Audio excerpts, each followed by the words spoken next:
Hello everybody, good morning, good afternoon, wherever you are. I am GhostSenpai, And I am Hydrus. and this is gonna be Splatoon 2, but before I start I need to check if I have deleted my save files. But what is it? Okay, I remember where I need to check. Okay, I haven't deleted the save file, so to start the run, I need to have a clean profile, and with this I mean that I need to play on a profile that doesn't have any save file. So with this, I can start a new run on hero mode any percent, which is gonna be the category that I'm gonna be showcasing. And here, Hydrus is gonna be helping me and slapping in my face just in case that I say something wrong about the game. Yes, top runner privilege. Nah, Yeah, I for give anyone him, who's I give them the reason in this case. for anyone who's new to Splatoon 2, this is a single player game. I'm not playing. I'm just commentating, and I'll kind of be adding a lot of my own game knowledge and kind of explain the route to people because Hero 8%, it may be really hard to get good at, and it could be boring to watch, and its slow pace can kind of turn some people off. But out of all the categories, it has the most interesting routing and overall movement. And how you save up money to buy like two key items in the game, one of them being for using almost half the stages, and then the other upgrade you use to upgrade your gun to have an easier chance at defeating the final boss is really cool, and we hope to demonstrate that to you today. Gotta train up the stream here. Alright.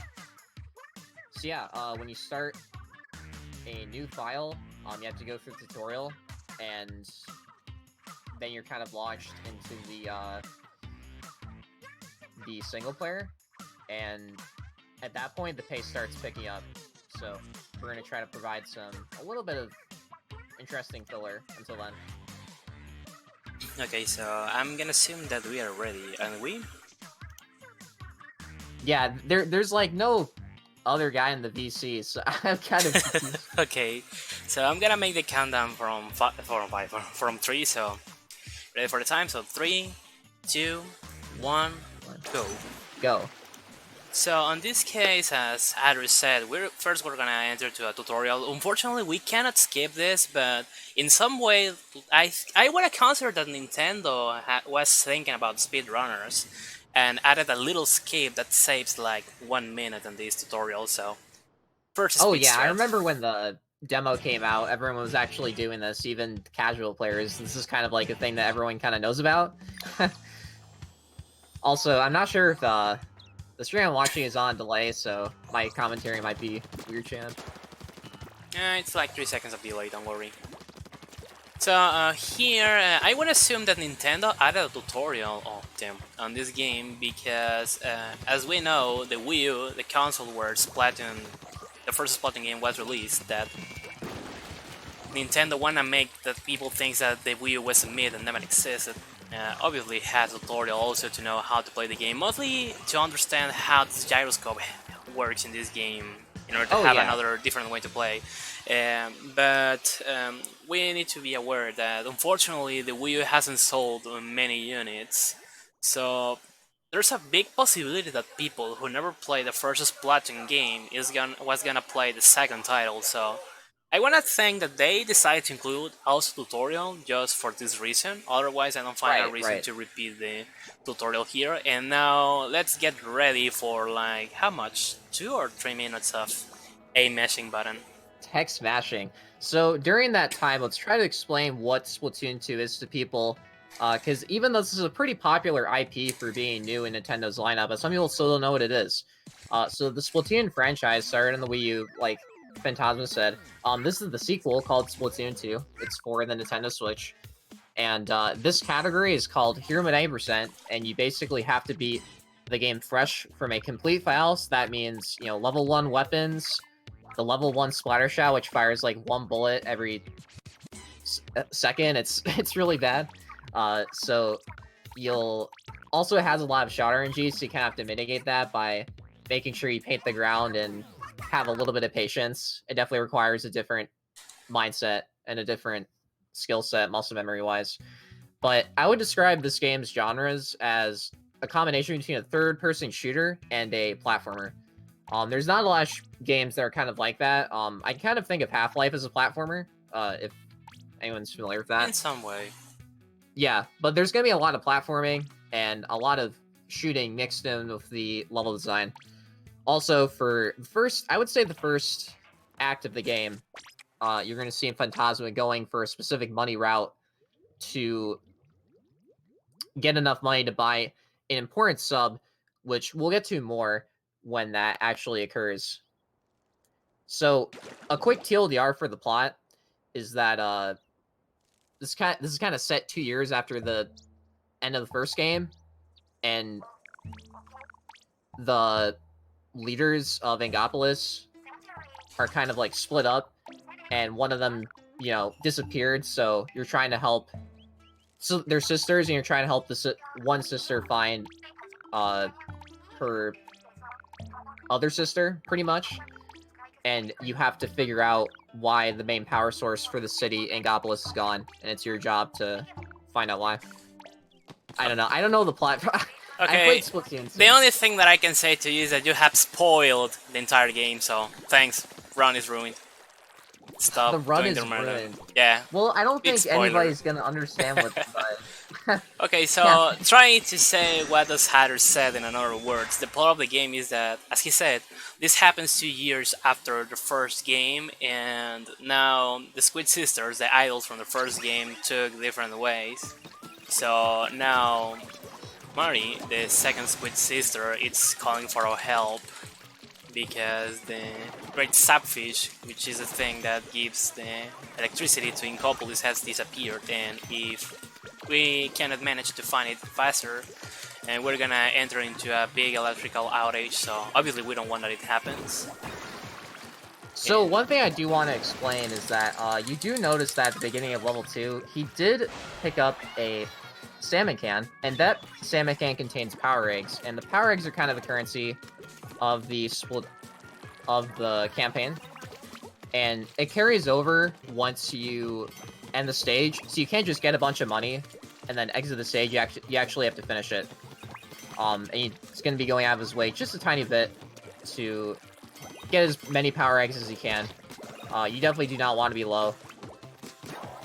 Yeah, the key sub Okay, continue. The key sub weapon makes a lot of the levels a lot easier. Also, one final thing I would like to note is that in the overworld, all the levels are locked behind these, what can you call it? I don't know, you're the main English speaker. I'm just trying to make other people think that I can speak English properly. Well, I'm not yeah, really I'm not thinking able of a to word do for that. I'm actually not sure. Well, we can say that just the stages are hidden and we need to find them. This is not really a problem, casually speaking, until we reach the last world. It took me like 3 months to find, did you say. So the way that you find the stages is obviously that once you find them, you need to paint them, and then you're gonna be able to enter to the stages. Regularly, each world has 5 stages, except the first one, which has just 3, and also a boss fight. Yeah, the way that you unlock the stages itself can vary from just directly shooting it, or you throw a bomb directly to unlock it. You notice the splatter shot at the level 1 state is actually pretty slow, so you throw a couple of splat bombs to unlock the cover, or the air hole, or air vent. That's one of the reasons you will like to get the axe, because later on the run we're gonna use it to buy a curling bomb and show you the real way that you can move faster with it, and also because we need to upgrade the a specific weapon, but I don't want to say that until the moment reaches. Yeah, curling bombs are definitely a pretty broken movement option and are utilized a lot in NG+. Curling bombs and fully upgrade are pretty insane. So the reason why he went to 2 first is we're gonna take a counterclockwise rotation. So you go to 2, 3, then 1. Then 1 is actually right in front of the boss fights. You actually travel the least minimum. That's not a word. The minimum amount of distance required to reach the boss fight. is the most optimal with this counterclockwise route. Also, one thing I would like to note is that Phantasma is one of the few runners to use stick controls. Most runners do use motion, but it is mostly a preference thing, and we don't actually have a lot of six players, so just know that motion is turned on by default, and it's mostly a choice thing. Yeah, and at least for me, it's curious to see how at least here in Mexico or in Latin America in general, where I'm from, it's curious to know how does the Splatoon players decide to play with the gyroscope. Oh, okay, right. Okay. Yeah, that's one appeal with Splatoon. Both the multiplayer and just the game in general is just the extremely smooth controls. The gyro feels like, you know, a mouse aiming on console, you know. Yeah, this box jump in level 3 can be kind of hard. You kind of have to delay the jump a bit, make it up that platform. Nice damage boost to the pillars there. Trying to make the cycle on this next wall. Somebody said hey on chat, Hydras. Oh yeah, I didn't see. I didn't have the child in the. Okay, going back a little bit to the topic from to use the gyroscope or the sticks. Most of the people that I know that play Splatoon games, they decide to play with the gyroscope because they never know that you actually can play the game with sticks. They never navigate through the menu to see if they can deactivate that. I don't know, it's pretty fun in some way. Yeah, I think mostly in Splatoon 1 it was like they kind of just had it on default, mostly due to the fact that they assumed that most players would get used to it. It wasn't until Splatoon 2 when they actually added features to the control scheme and to the settings where it made sticks a lot easier. Also, the dead zones on the analog sticks aren't as bad. Also, oh yeah, another thing I want to mention is that the reason why Phantasma goes out of his way to pick up specials is when if you don't like lose your armor, or if you don't lose your armor or lose a special when you finish a stage, you'll actually gain additional power eggs, which is a nice combo when you're going between a bunch of stages. And you can actually take quite a safe money route if you're just starting to learn this category. Yeah, that can be that can be helpful in some situations, mostly because at this point, before I finish the last stage that I need to beat on the next world, I need to have at least 800 eggs. So as you can see, there's a slow way to get all of this. So the most eggs that I can catch, the best this is gonna be in general. Yeah. Also notice when he was making that corner jump, he made sure to paint his feet for a couple of seconds because, you know, this gun is shooting at such a slow RPM that you have to individually paint each spot on the ground at a time. It's actually really annoying. And I just go directly for this box because this is the only one which has the key. The rest of them has enemies, and the last thing that I want is more enemies on screen. It's not low or something, but you're definitely gonna lose more time if they start to attack you. Yeah, this is known as the fun box. It's a lot of fun, and it takes about 5 years to unlock, but we got through it without any issue. Just go faster. This bomb is gonna distract this enemy, and there we go. Okay. Yeah, most of the enemies in this game are pretty low IQ, I would say. They're not... They can be de-aggroed pretty easily. Kind of a neat trick. You can throw a bomb to the right there, and they'll actually tilt the shield guy. So you can hit him. First try. First try every time. So that's what we do.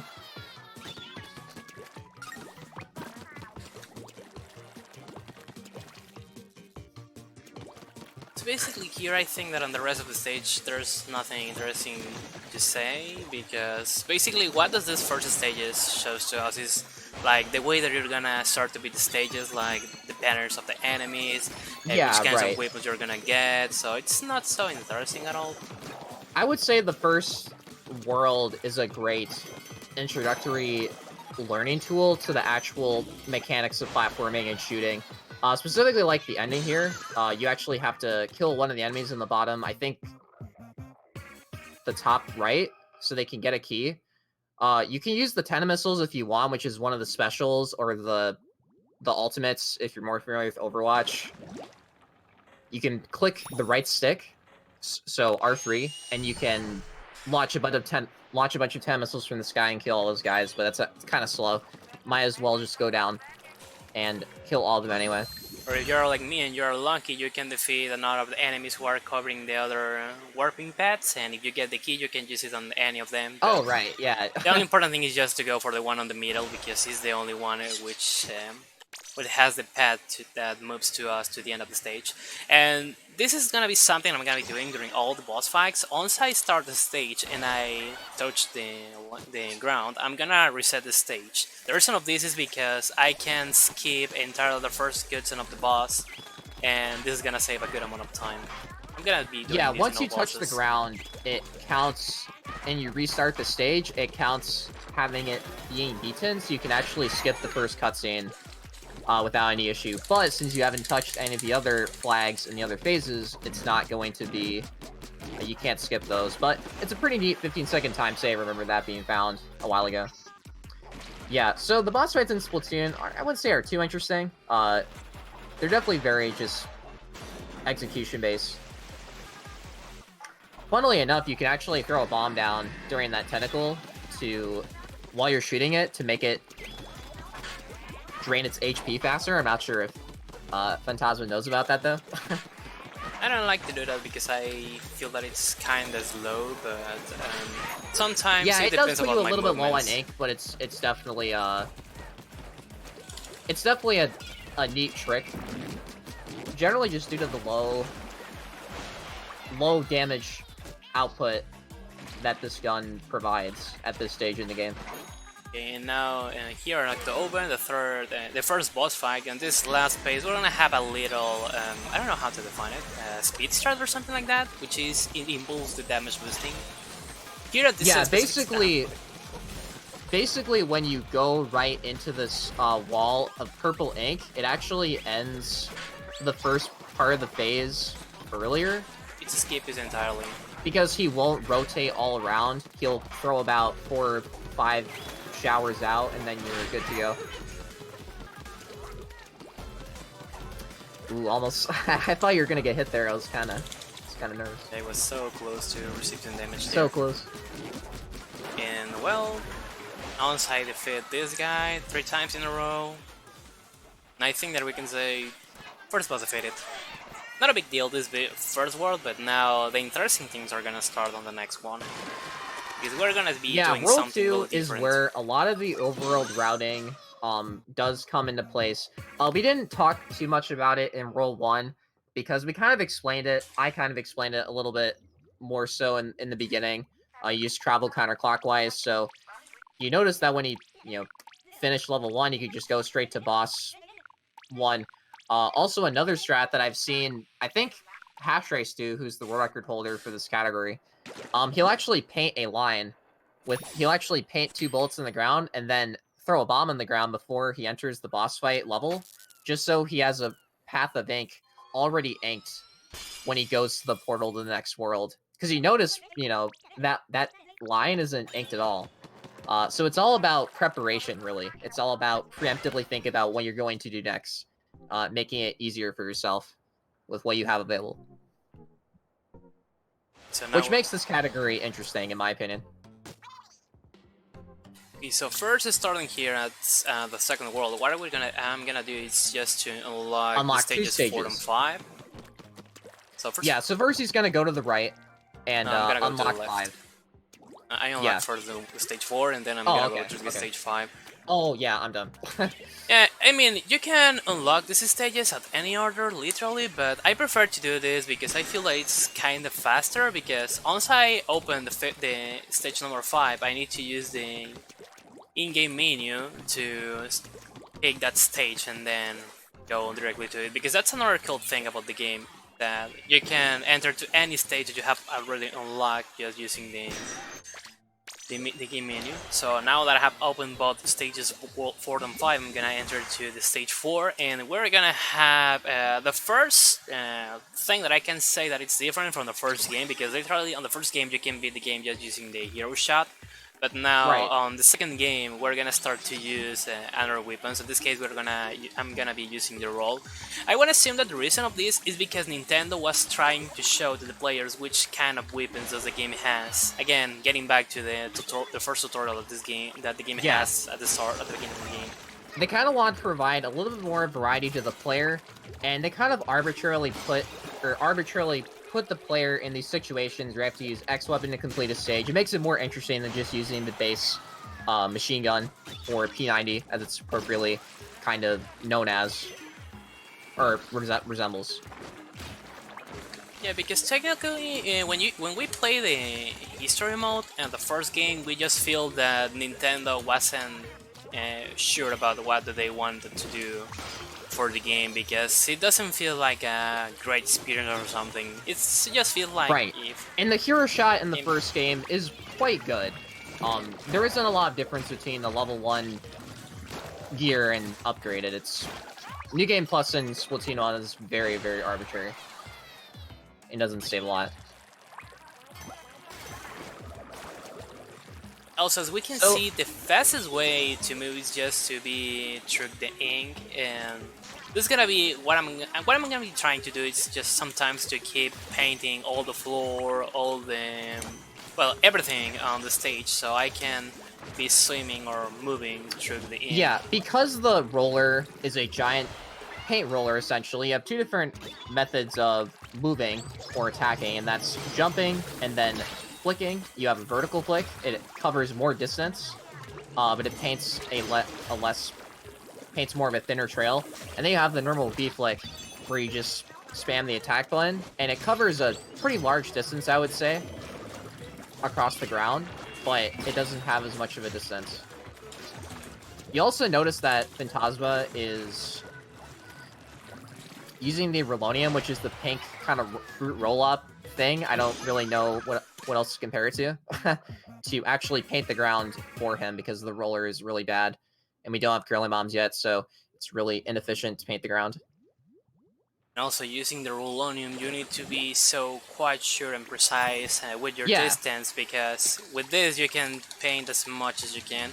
And also, maybe you have noticed that I have the game in Spanish, and this is the reason why I have the game in Spanish, because Sheldon, the guy who provides to us all the weapons, each time that we use a new weapon for the first time, he's gonna say thanks to us, because with this we can help to him to develop the commercial version of the weapon. And on English, he has 5 Xboxes, while playing in Spanish just has 3, so that's a little amount of save time, not a big time that you can save, but we need to remember that even a frame on speedrunning is important. So now it's time to start with the Dualies, which is my favorite weapon in all the game. Yeah, everyone was definitely excited for the dualies when it came out. It's kind of like this dual reticle, almost, it's kind of like the Tracer's guns from Overwatch, kind of like those dual pistols.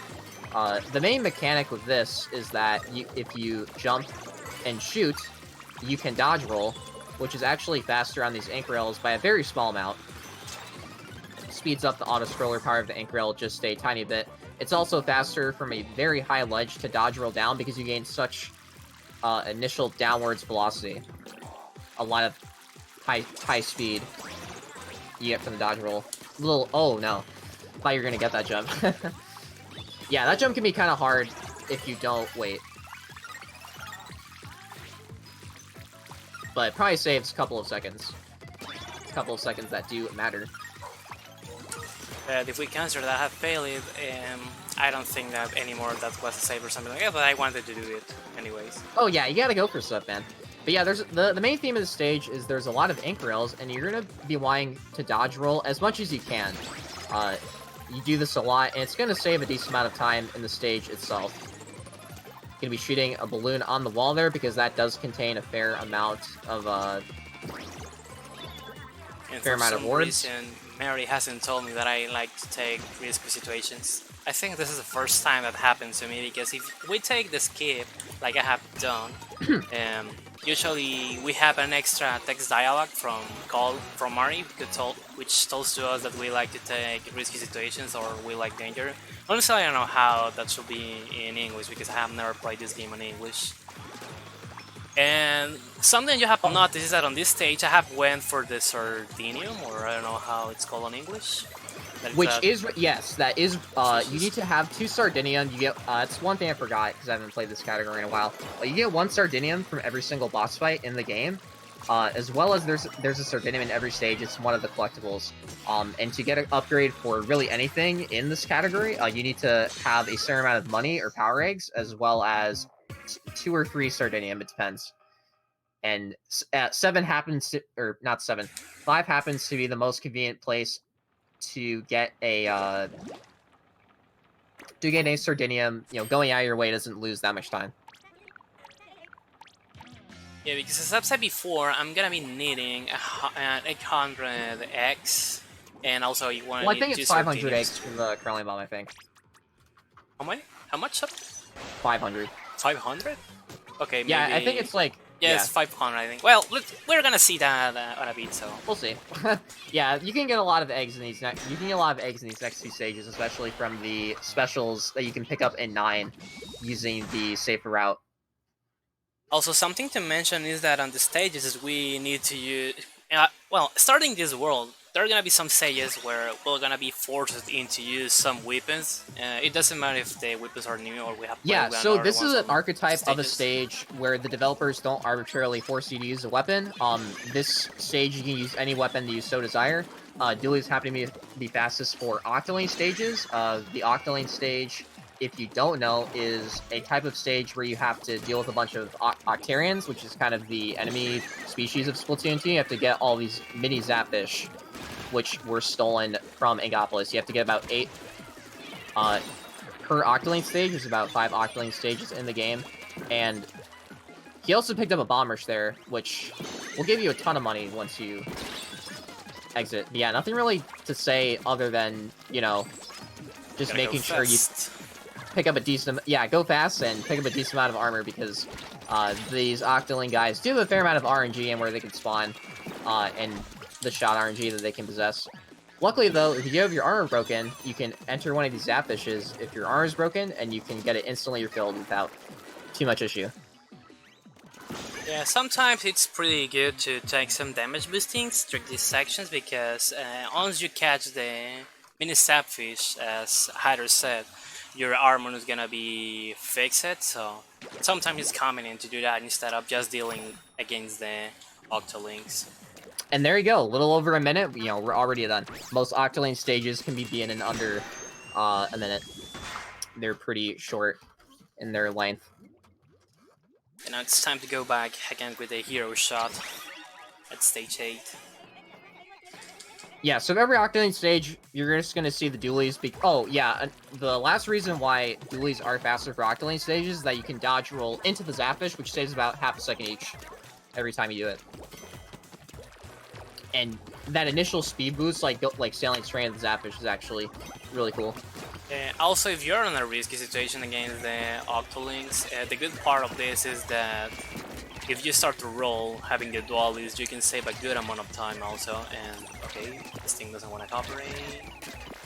Yeah, so I know what the Rolonium is. I actually don't know what these roll-up things are. I'm not sure what they're known as canonically. Excuse my lack of game knowledge. Yeah, don't worry. I'm like yeah, that. I haven't played this in 3 months. Those sprinklers. Yeah, those sprinklers are awful, dude. I think you have to throw the strat. You throw a bomb, I think, and the bomb kills the enemy, and it gets 2 of those sprinklers. Because yeah, trying to get both of those, and because every time enemy ink hits these roll-up things, it sends it back. So it's actually really annoying. Yeah, I have tried to do that, but unfortunately I have failed. So that was the reason why I have wasted a huge amount of time there. The best way to complete that section is just throwing a bomb, but I failed my aiming, and at the same time throwing bombs, or well, throwing all these special things, secondary weapons, takes a huge amount of ink, so sometimes it's not good just to wait until your ink meter gets filled again, just to throw the bomb again. Yeah, so this final section can be kind of difficult. I think optimally you would go down the center and try to go between all those shieldy guys, but considering all of them are shooting at you at once, and they all have shields, and your gun is so mediocre, if you get caught out and you don't have armor, you will probably die. So this is actually something people might recognize from Samurun. This is the cannon, and you can shoot like this giant projectile. Almost something out of World War II. It's actually pretty cool. And you can use that to shoot the giant zip-up thing to get to the end of the stage while killing all the enemies. And now it's time to go to something really, really interesting. Well, the most interesting stage, in my opinion, on this second world, which is stage 6. We're gonna get introduced into the kind of sniper weapon stage. Yeah, this is the main... This is another one of Sheldon's weapons that he requires you to use to get a, full print of it. This is called the Charger. It's kind of the sniper class of this game, and if you... What's the word? If you tap the button, the shot will go less distance. The longer that you charge it, the more distance the shot will go. So you can do something called partial charges, where you only partially have the reticle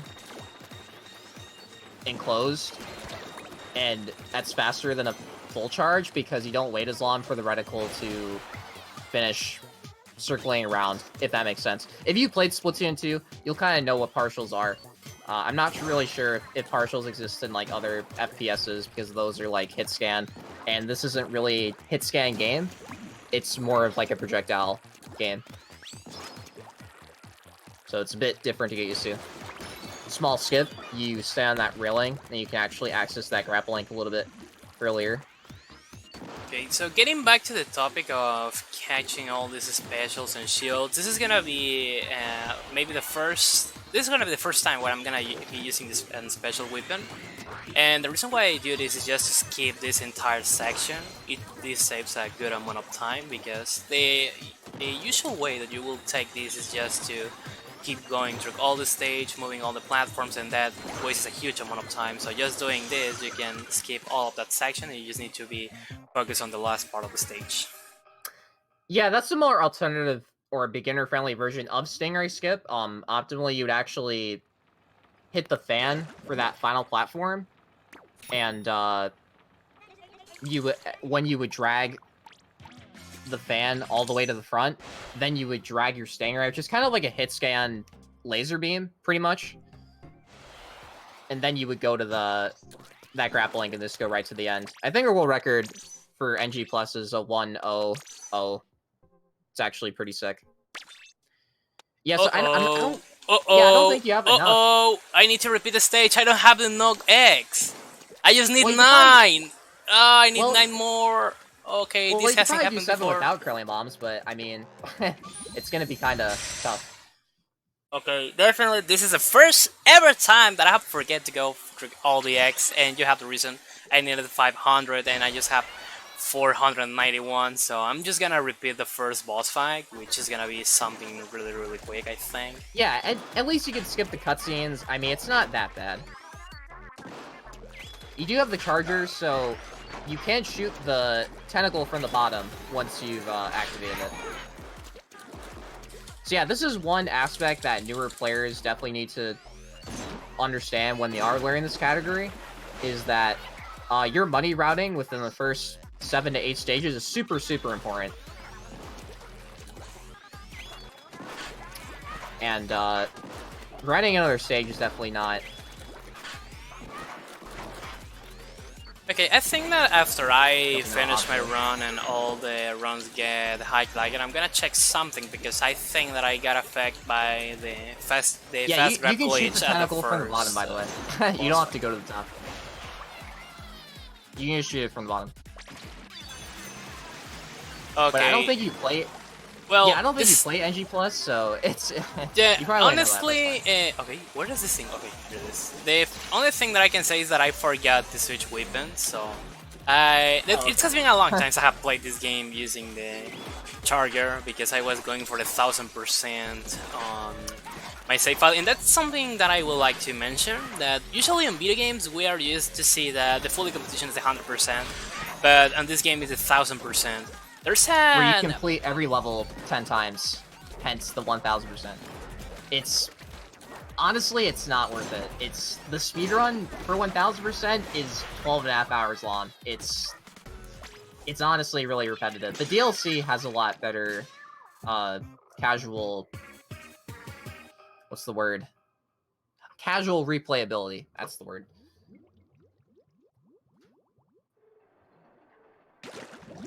And yes, as I was saying before, there is an app where you can check your progress in the game.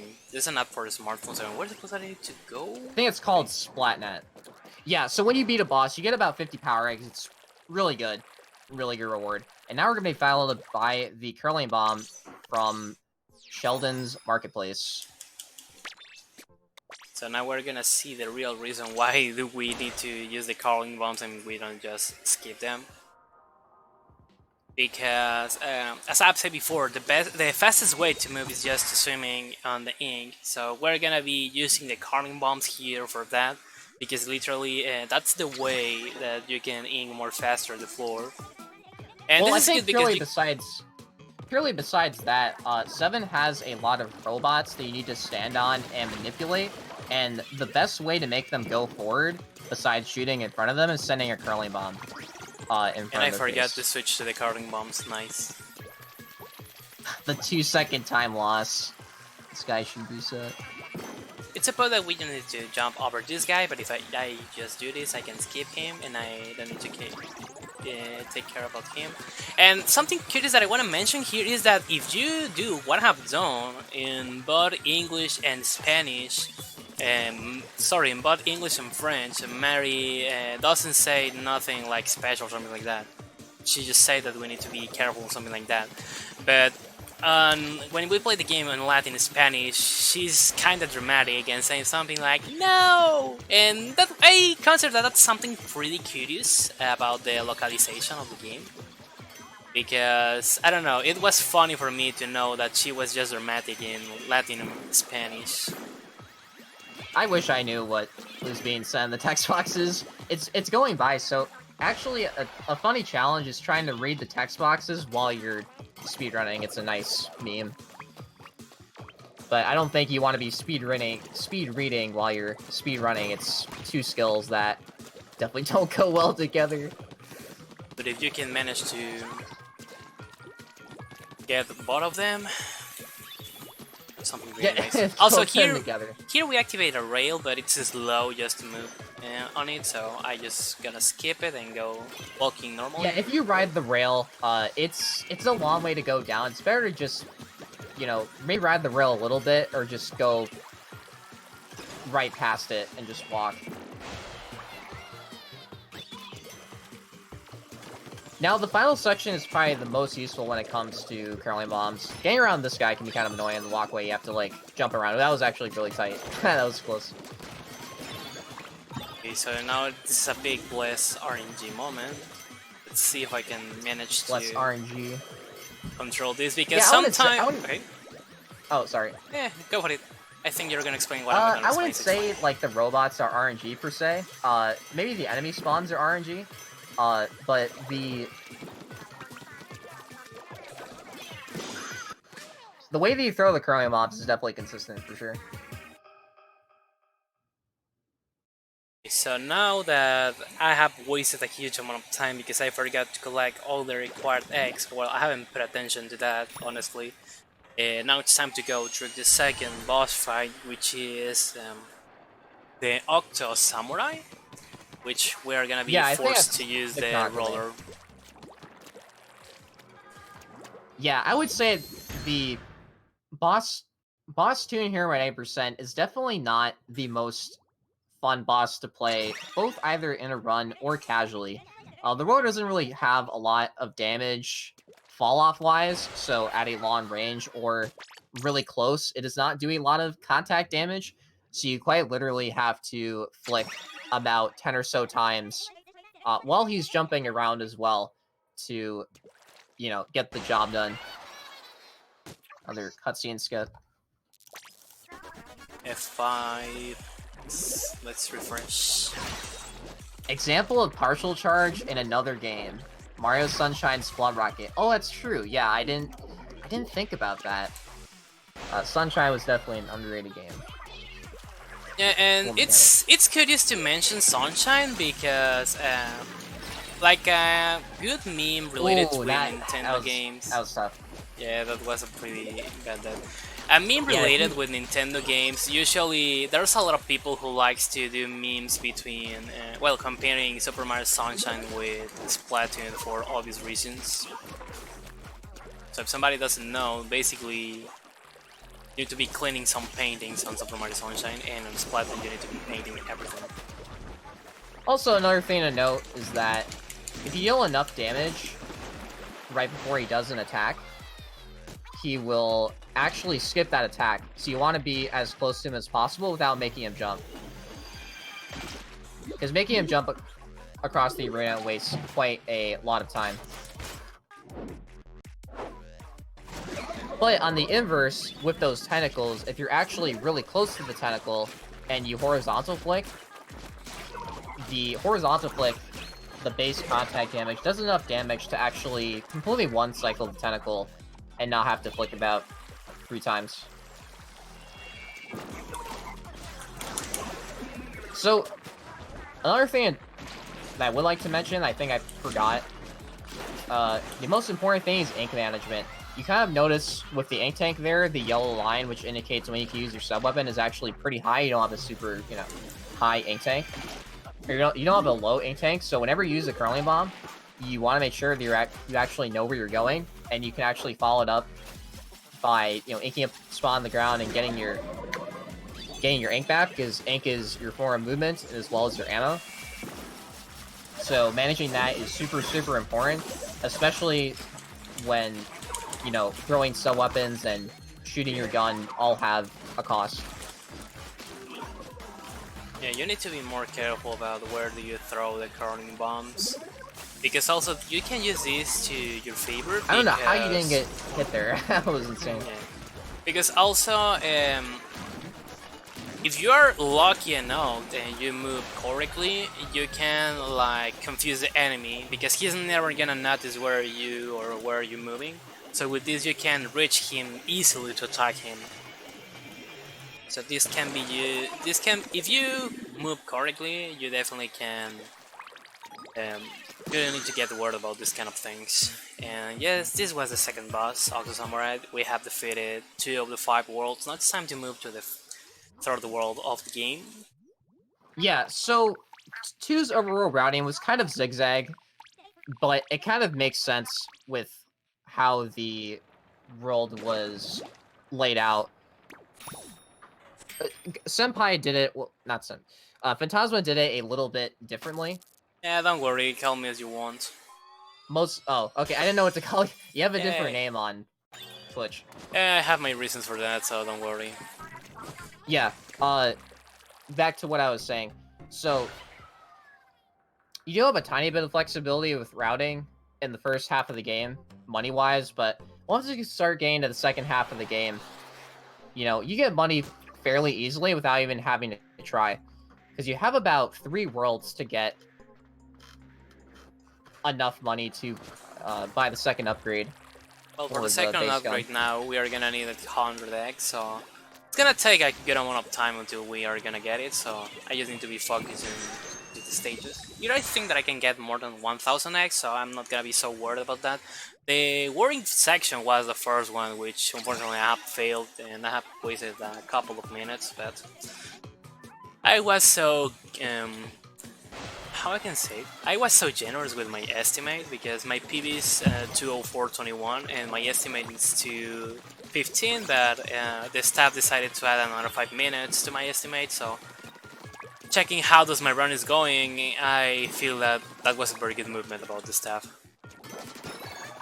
So first, on all these stages, the stage 11... This stage can be really annoying. It's you have to chase a bunch of these little Octarians, and they contain keys, and the keys contain cages, which lets you advance to the next part of the stage. That was a little AI manipulation. You stand a little bit to the right side of that cage.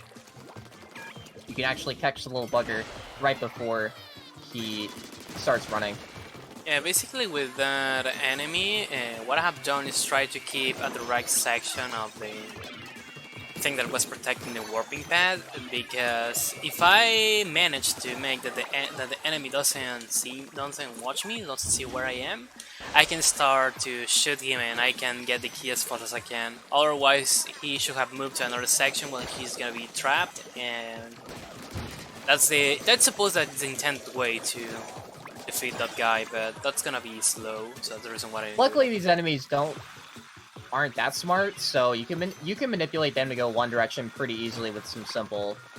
Yeah, for learning. example, with this and a third enemy that also has a key, I have thrown a bomb on the mid-air just to make the enemies move, and I think that I failed. Okay, I have failed here again, the bomb, because here, if I have thrown the bomb at the correct position, this enemy should have go straight to it, so I shouldn't get worried into chasing him, so I just catch the key and then I go to this warping pad, which is gonna move me to the next section. Basically, what you're gonna be doing is just manipulating these enemies.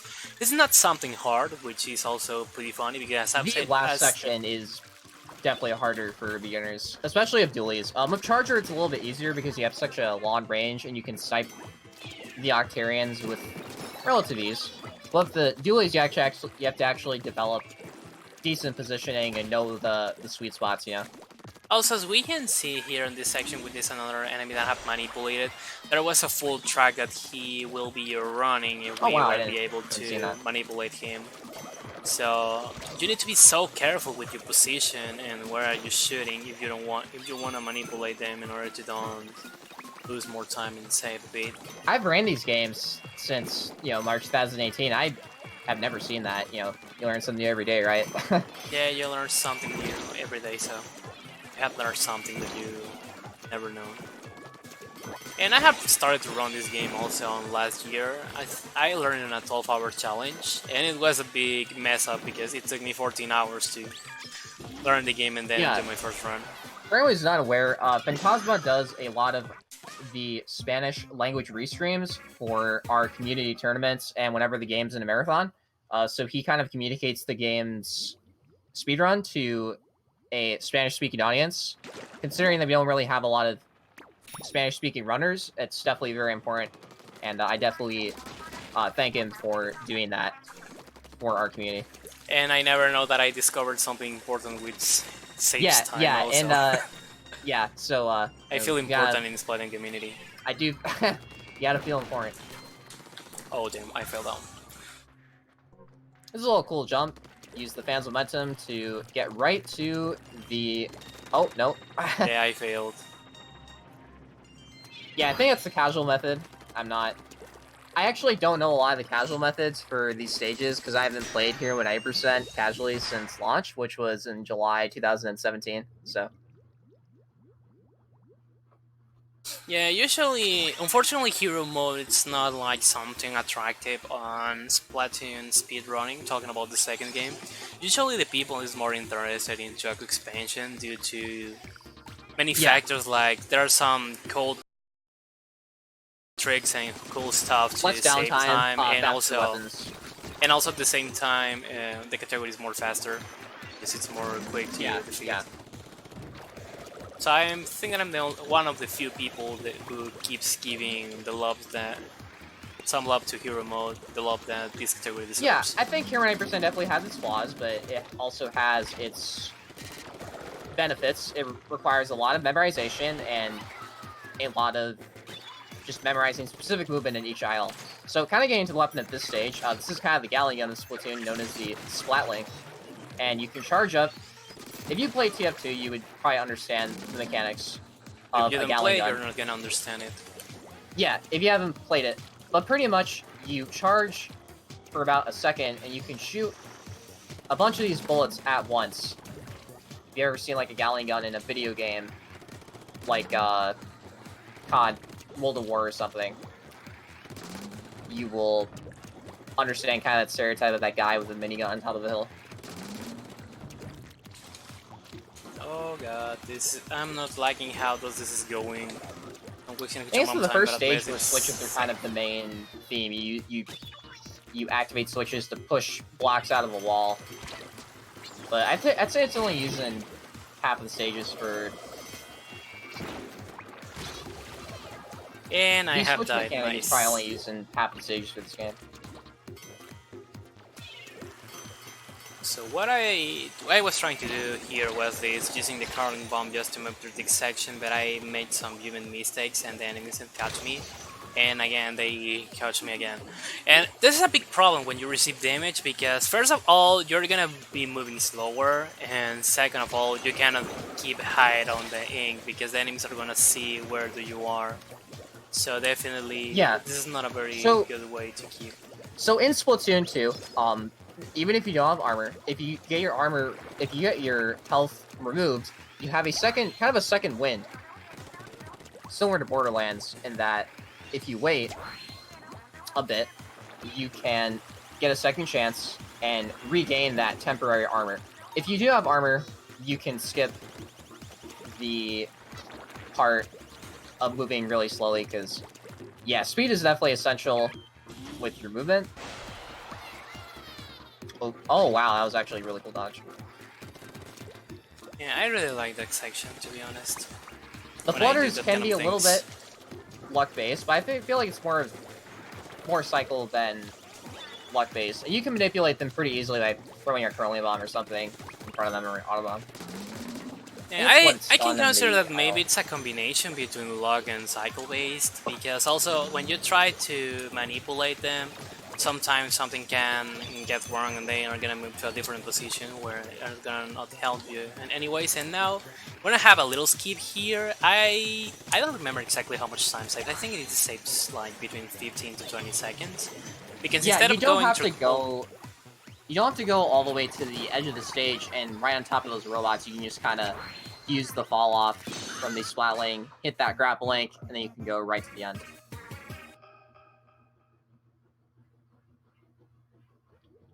Again, in this section you just need to move to specific positions in order to shoot correctly. And now we're gonna have something interesting here, which is gonna be unlocking to unlock the next stage, which is an outloading stage. I'm gonna be using this weapon, which I forget the name in English again, because with this I can open it, and once I unlock it I'm gonna use the menu to move here. But this is gonna be the only stage where I'm gonna be switching weapons. I'm gonna change again to the dualies, because as you have seen before, and also as Hyder said, it's better to use the dualies on the Octolings stages. So again, we're gonna save these these mini sapfishes. And mostly because of that half-second time save, as well as the dualies are very, very good at painting in level 1. It relatively doesn't have a lot of difference compared to level 2.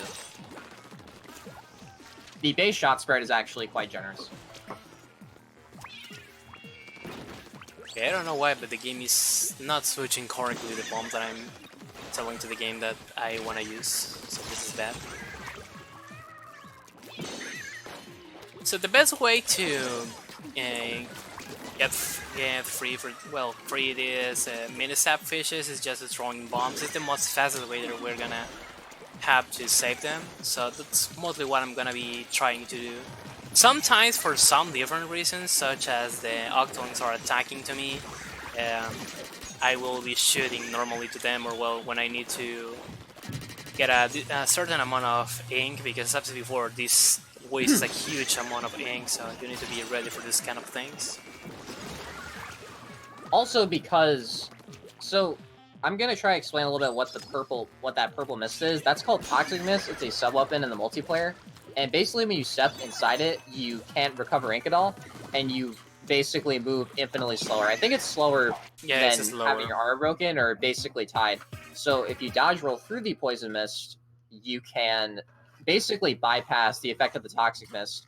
I think that it's slower to move when your armor gets destroyed, because that just makes you go in slower, and at the same time it reduces the ink you have. So the best thing is just to skip them or try to destroy them, whatever is faster for you. Now it's time to go back again with the hero shot at stage 12. And here is another of the interesting stages. Where we're gonna be using some platforms to keep jumping. Here what I'm gonna do is, here on the floor I'm gonna throw a curling bomb. I'm gonna start to swim on it, and then I'm gonna be switching to these things where we can jump.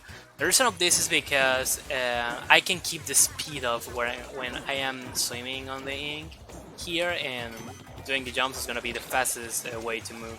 Otherwise, if I just keep walking, that's gonna be a slow movement, and I'm gonna try to do the same here in this section. Yeah, you can actually gain a ton of initial forwards velocity just from being on these bounce pads. Now, bounce pad physics operate a little bit differently in hero mode compared to Octo Expansion, the DLC. I kind of noticed that in hero mode, you move a lot faster by doing these large bounces. So you hold the B button when you're on the bounce pad, and then you kind of use short bounces or tap the B button to chain them together. So it's not quite like bunny hopping, but it's pretty similar. It's a similar concept. So you just want to use a big bounce to get that speed going, and then you use a bunch of shorter bounces to keep the and probably this is my favorite bounce from all the stage, because we can skip all this entire section of keeping bouncing on these bounce pads. Oh yeah, the fall down? Yeah, I don't know, man. People might have done that casually. I know I did that casually, just try to fall down and skip all those bounce pads. I thought that was cool. You just fall right down. And because the ink lanes are part squid, they don't really... I don't think they have bones, so they don't really... no, they don't really have any bones to be cracked. Prove me wrong, but that's what my assumption is. Okay, I'm having problems with this last section. Okay, there we go. Man, commentating will make you dehydrated, so make sure to stay hydrated and drink some water. Now you're gonna understand why I have called you for the comments, and now I need to get worded in to keep drinking water. Okay, not really. Gotta stay hydrated, water, guys. Now that I'm thinking about this, where does the stay hydrated bot is? Somebody needs to call that bot. He's pretty cool. Now here, we're gonna see one of the weirdest weapons, in my opinion, which is gonna be on the stage then, which is basically a bucket. Yeah. Yeah, it's a bucket. So I don't know if you want to explain to us this weapon, because honestly I never found a good way to explain what this is. I don't think that I have words to define what this is. So basically the bucket is just a paint bucket. It's filled with a predefined amount of ink, and you can chuck it in the air or pretty low at the ground. It's not a projectile, it's just this small sheet of paint. And you can paint walls actually pretty easily with that. I couldn't really compare it to anything else in a video game, because what other video game do you use quite literally a paint bucket to, kill enemies and paint the ground and have all this cool movement? Yeah, I can't really... It's just a paint bucket. I don't think there are more words to define what this is. But when I'm gonna be honest, when I saw this weapon the first time, because this was included on this game, isn't it? Because I don't remember exactly which weapons are it was, from the first game. It has been a weapon class since Splatoon 1. That is... Okay, thanks. I have remembered that. Yeah, when I saw this weapon for the first time, I just said, really, Nintendo? So... For example, if you want to kill that shield guy, he could actually aim the bucket up, and the shot would actually curve up and around, or not around, above the shield guy, not resulting in, him just manipulating him from the side and catching him with his shield down, You can just kind of flick and chuck paint and kill him relatively easily. One advantage to the bucket. Yeah, sometimes the way that you defeat some enemies is kind of interesting, depending on the weapon you're using. For example, with the There's bucket, different it's methods. interesting how you can defeat on that way to the shield guys. So yeah, I can say that definitely this game never stops surprising me, so let's see what does Nintendo is planning to do on Splatoon 3, but for now, the only thing that we know is that the game is not on development, so I'm kinda curious about which Yeah, kind of things are gonna happen with the game. Splatoon 2 definitely has a lot of post. I mean, even though they sound like in Splatfest, they're still gonna do a bunch of. They still have a fair amount of content updates, I guess, coming. And they had the version 5.0 coming out. You can actually play the Splatfest versions of stages and choose the ink color. You know, finally, Nintendo, thank you. In private battles, actually found kind of cool. Another advantage to the bucket is you can actually ink 2 of those sponges at a time due to the fall off range that you have. The fall off range extends pretty far with Slosher, I think. So you can ink both of those. You can ink both of those sponges pretty easily. Okay, just needed to check which version of the game did I have, because yesterday when I started to practice the game, oh okay, I have fall down again. Okay, this was really dumb, sorry, my mistake. Oh god, I Nah, don't know it's what am fine. I doing. No, you're gonna see in a bit. Try to refresh the Oh, stream just in case.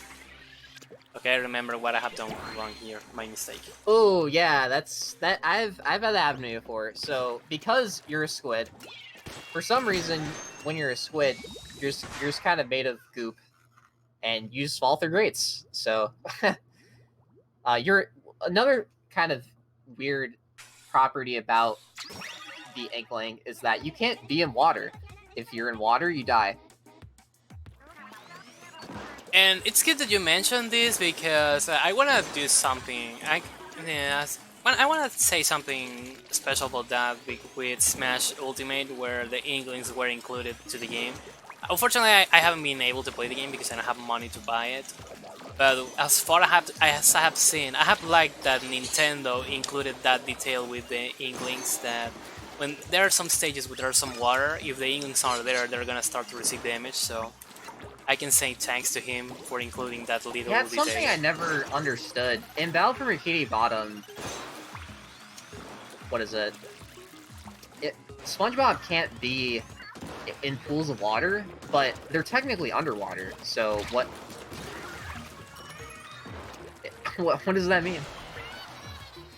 A pool full of water underwater.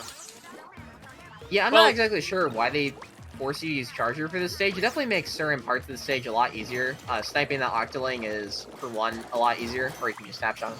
well, we just need to remember that there is a campfire episode where technically they can set some Yeah, they fire can. underwater. So yeah, yeah, it's something I never. I don't know. You'll question stuff as a kid, you know. yeah, but if we can agree on something, is that everybody loves SpongeBob. Oh yeah, so one feature they actually did add to Charger in this game, they actually let unscope Chargers, so Chargers without a scope or iron sights. You could actually hold the charge, so if you charge up a full shot and then go back into the ink, you can actually snap back and fire a full charge shot from a different position. So for example, with the enemy up on the pillar there of the boost pad, you could you charge a shot, hold it, go up the boost pad, and then release it instantly when you get to the top. Small time save, but knowing weapon mechanics definitely help with minor stuff like that.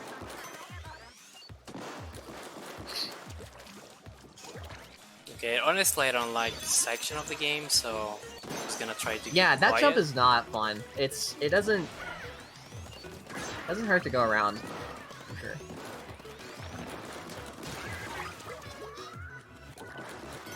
And because you killed that enemy, I'm surprised you didn't fall off there. I'm surprised that I have survived in this section because sometimes I Ooh, used to have dude, problems. I thought you were gonna get that segment.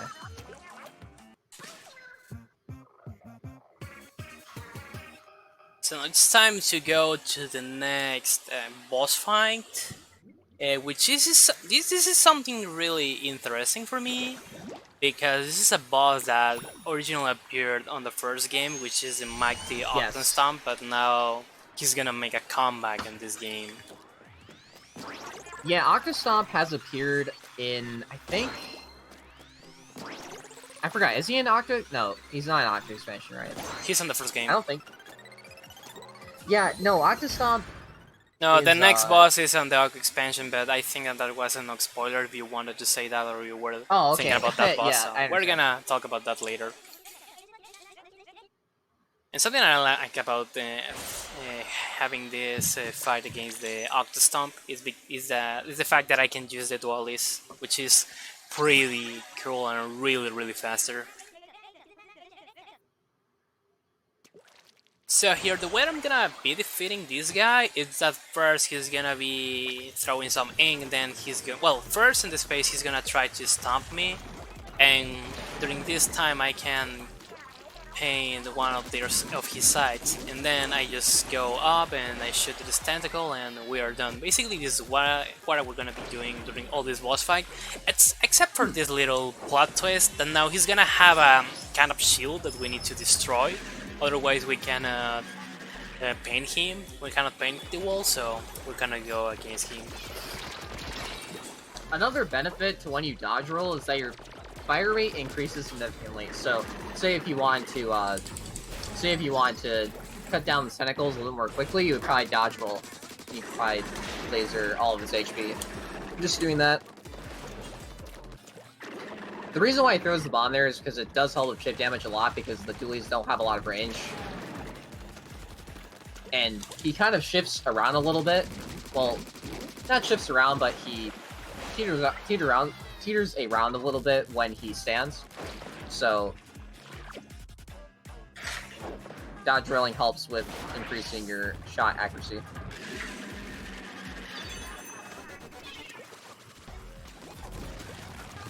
So now in this third phase, now he's gonna have 3 phases with the shield, making The final that... phase is probably the most complicated. Yeah, because also at the same time we need to manage to find a way to skip all these stomps, but again you can roll when you have the dolly, so this is a very good point about this. So I shouldn't get worried a lot about that. Casually talking, it can be a nightmare, definitely. The speedrunning talking is something really... Yeah, speedrunners, you know, they just destroy games. I mean, they're legendary. And we need to remember, you guys, that you don't need a good streaming equipment or recording setup if you want to destroy a game. Recently, an SMB1 any percent world record has been achieved with a guy I saw that. Yeah, who just recorded off his TV. He doesn't use a capture card and he got a world record. That's pretty cool and pretty amazing. Well, I think also another reason why SMB1 kind of allows that is that they kind of identify the end time on in-game factors like Bowser hair patterns and the score, so you don't need raw capture footage to identify the time, pretty much. Yeah, that's pretty cool. That's something I love Yeah, about that's cool. It makes the game more SMB1 accessible. speedrunning. You know, getting back a little bit to the game, and as Idris has spoiled to us on the first world, the reasons of what are we doing. Basically, the plot here is just to save the great sapfish, or at least is what Ghost Murray tells to us at the beginning of the game. But when we defeat this third boss fight, we talk with her and she tells to us that the reason why we are helping her, the reason why she calls for help was not just because she wanted to rescue the great sapfish, because he was looking for her cousin, Kali, the other squid sister, because she doesn't know where she is and she's starting to get worried. But if we each of these plugs for the bosses are like a war machine, so when you steal the Zapfish, you kind of destroy the war machine, and the boss can't really do anything evil. Little detail. Yeah, and also with this, what I was saying, I forgot entirely what I was saying because I needed to focus on the game. Okay, I said that thing with Mary. Okay, I think I remember. And well, if we suppose that we played that everybody who has played Splatoon 2 played the first game, we know that Well, we know this is already behind the Squid Sisters, and it's obvious to us that the reason why those Mary calls to us was just really to see where the Scully is, because at this point we don't know where the she is, because at the beginning of the game we got the bad news that the Great Sapfish has been stolen, and also that Kali from the Squid Sisters is missing. So with that you can get an idea about what do you need to do. And when we defeated the second boss, we have noticed something really interesting. That was some little intermissions that like somebody was getting into the communication system that Mary and Sheldon had, and now again we got these little intermissions. So up to this point, it's supposed that we don't know who is or what is happening on that section, but on a bit we're gonna see something interesting that I would like to quote, but we're gonna wait until we defeat the boss from this stage. I kind of remember what you're talking about, the dialogue boxes. There's that mystery guy who was kind of talking to you. I do remember that. That's one aspect about the single player that I do remember when playing casually. And I died again. Okay, that was really dumb, honestly. One advantage to having the ooh, yeah, that's unfortunately case of cycles there. It was too high up vertically, so you didn't have any ground to launch onto. But back what I was saying before I went on. The slosher is actually pretty cool because it can paint a single piece of a wall pretty efficiently.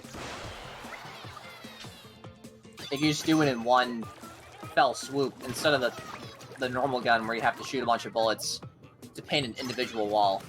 So in some ways it could be viewed as like an easier method to paint walls. Easy mode activated.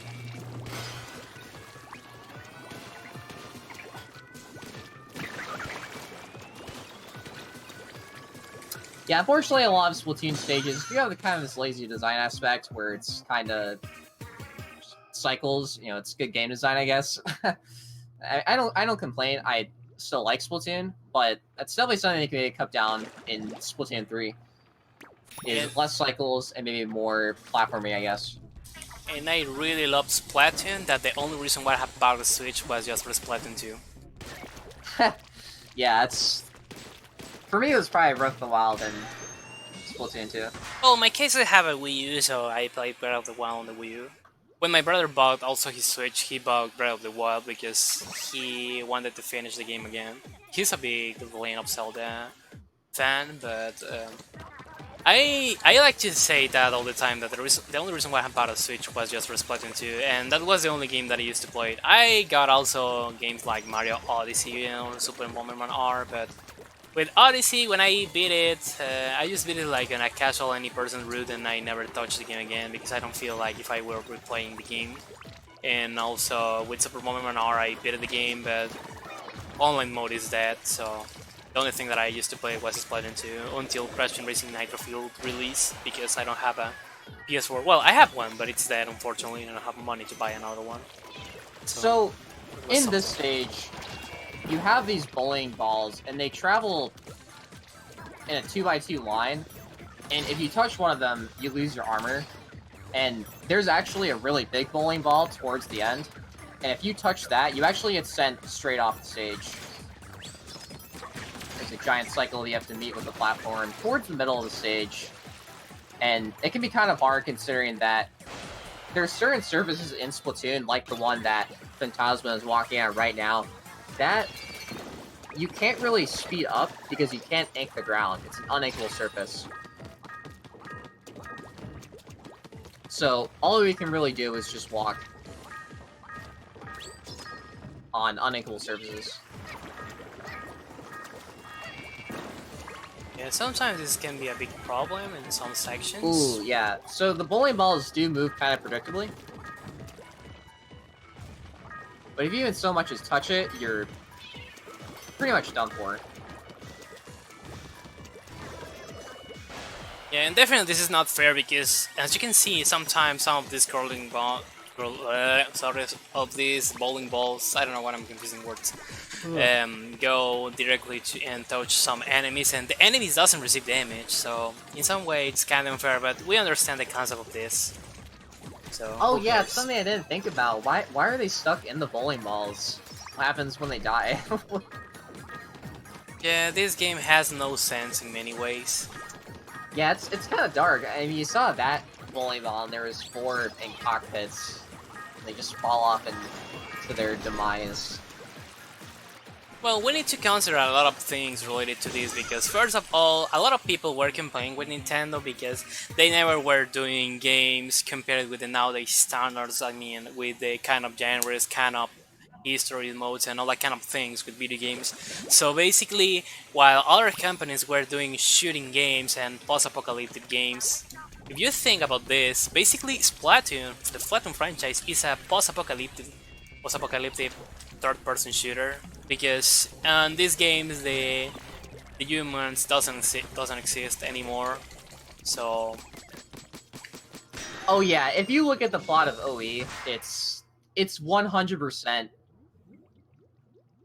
I wouldn't say dystopian, but a combination of a dystopia and post-apocalyptic.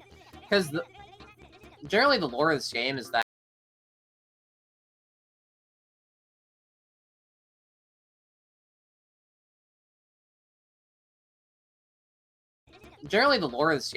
it's set about basically after all humans become extinct, and it's basically these bipedal species which are only left, and all the water levels have risen. So this is surprisingly, this is the only auto scroller in the stream president. well, not surprisingly, fortunately I should say. This is the only auto-scroller Sure. stage in some way. I mean, other stages have cycle-based stuff, but it are not so annoying like this, and we're gonna see that later on the stage. Yeah, Minute Lawn is definitely not exciting for your resident sleepers. Ready? Yeah, I'm like that, don't worry also. But show needs to keep going. Also, something that I need to mention about getting back to the topic to 1000% of the game, and something I forgot to say is that when you beat, I mean, when I finish this round and I check the Nintendo app, it's gonna tell me that I beat the game at 100%. Because really, the fully completion is just to repeat all the stages using all the weapons and getting all unlockables on the game. That's where the name 1000% comes from. It comes canonically from the app, Splatnet. So it's official. And also I was gonna mention something else, but I forgot entirely what I was gonna say. I really hate that part of myself. But well, with luck I can't remember my breakfast, and now that I'm thinking about this, what I have to take for breakfast. But anyways, this is the annoying section because this is a 1 minute auto-scroller in this last section of the game. And it's gonna be something really bad if I die here, because by default I'm gonna lose 1 minute. Because yeah, there's a bunch of enemies that try to spawn and kill you, and there's actually a grating protecting the Zapfish there. You actually saw it right there before you jumped, the Zapfish. There's a chance that if you hold Swift form for too long, you can fall through the grate and just. Yeah, that happened to me some months ago when I was rusting this game in order to run it on a Hispanic marathon. I also saw that happen to some guy in his NG Plus run. He lost about 2 minutes because he actually failed it twice. Oh god, that's something really unfortunate.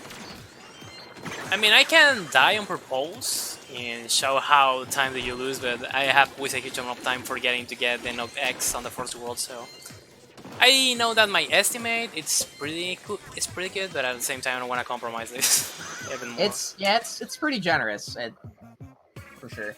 Also, the final boss has a very inconsistent estimate. Also, what I have said with this thing with losing the some time here, this happened also on my PB, so I have lost there 1 minute by default. I have saved a good amount of time, and then I made this mistake. I was in the squid form, and then I fall down at the end. That was really unfortunate, and why I cannot. Okay, there we go. But I think that I got confused and this is not the state okay, this wasn't the state I needed to move, definitely. So nice. Nice muscular memory. So the reason is gonna, I think he's gonna unlock 19. Yeah, I unlocked 19, but I'm gonna go for Do stage you go to 21. 19 here? I'm gonna go Or... first for the stage 21. I got confused and I unlocked 21. Oh, okay, yeah. 19. So I can kind of continue with what I was saying. So No, I the entered. reason it unlocks. Okay, I'm forgetting entirely where the stages is because I have entered to the stage 20. That Yeah, you okay, go to 20 I'm after just gonna 21. keep going. I'm just gonna keep going. Anyways. Yeah, it's fine, man. It's cool. You Yeah, forget. I'm just gonna keep going. Yeah, so before I forget, so the reason he actually unlocks 19 there is 19 is actually near the boss fight, so you do 19 last. So when you finish the level, you can just go to boss 4 automatically. You can take that boost pad and go on to the training. Pretty convenient. Yeah, unfortunately, I haven't got enough time to practice. Surprisingly, this is the only stage where you get to use the umbrella. It's kind of almost like a shotgun, but it's umbrella. It can work as a shield also. So Yeah, it also has a shield mechanic where if you hold the shoot button, you can actually protect yourself. I do remember when this weapon was only in hero mode and nobody knew how good the umbrella class was going to be, and they can only play hero mode to try it out. I think the umbrella is a cool idea. Nintendo's definitely put their A game. yeah, in some way, this has more sense than the bucket. If you start to think about that. Yeah, but I don't understand how an umbrella is paint themed. But I mean, it's Nintendo. I mean, they have creative PR. I mean, this game is also it's a Japanese IP. It was made by a Japanese developer. A lot of the good players are in Japan, so I'm not too surprised. And also at the same, okay, I think I had to take here some damage on purpose, unfortunately, but it's fine.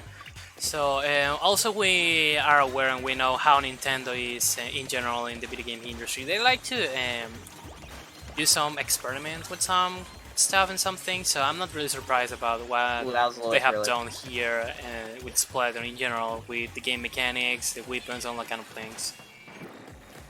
So what I suppose that I was gonna do here is that I need to catch this key and I need to go back to this warping pad, which is gonna put me back on the first section of the game. First I need to get these 2 keys in order to move to the next section of the game. But I have received damage here, so I'm just gonna wait. Wait, I should snap back to normal. I was gonna die there. And I have died again. But okay, up to this point it's fine because I have bought keys. So I don't need to get worried about going back to catch. Yeah, if you die before the checkpoint, before getting the key, it would actually be really detrimental. Yeah, and sometimes for some reason, I don't know why, but the game has a kind of glitch. I don't know if I'm just being the only unfortunate person to get it. But sometimes when you catch a key, but you don't catch the checkpoint in some stages, when you respawn, the key is not anymore. So you need to quit the stage and enter again. That has happened to me a couple of times. I've never heard of that personally. That's never happened to me, but I haven't played Hero with 8% a ton, so might be realistic. That just happened to me twice. Fortunately, that just happened to me on practices. Do you do the skip at the end here? What? Do you do the skip at the end here where you jump off of the pillar and then you activate the fan from the bottom? Or do you just kill the Octobanners? I use the bomb for these things. But I don't know exactly where you're referring, so let's wait until the delay allows to you to watch this. Because I think that for the next time I'm gonna use another account on another streaming service, because sometimes the Twitch delay is not something. Yeah, Twitch delay is not good. Mixer is definitely better, for sure. Switch to Mixer. Nah, just use Mixer for streaming purposes. Pretty much.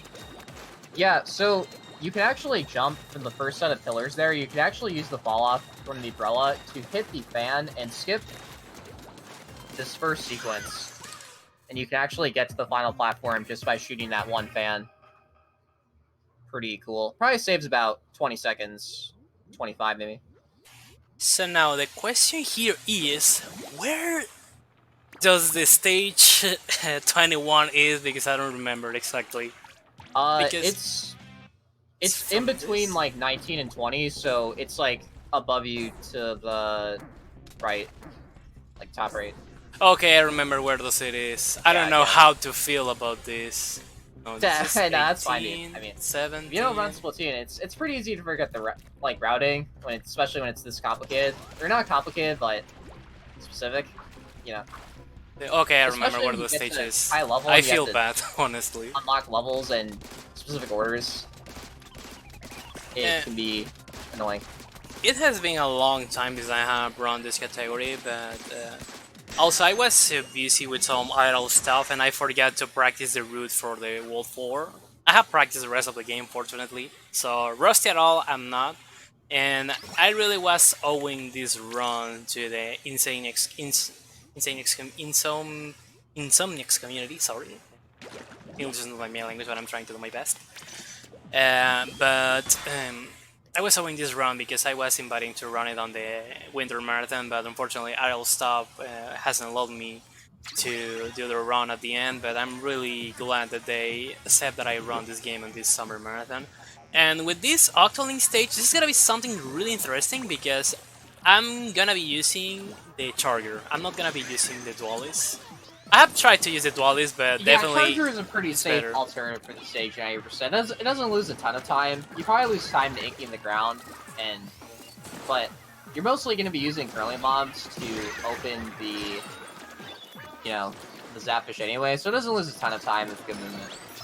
Or not good movement with good execution. This game doesn't really have complex movement per se. I more so use movement as an umbrella term for movement and execution, but really the only movement tech in this game is sub-strafing, if you call it that, but it's pretty simplistic for a shooter.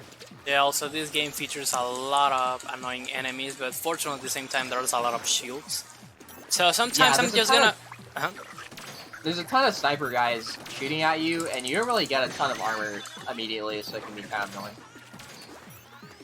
Yeah, at least this makes the completing the stage can be safely another way.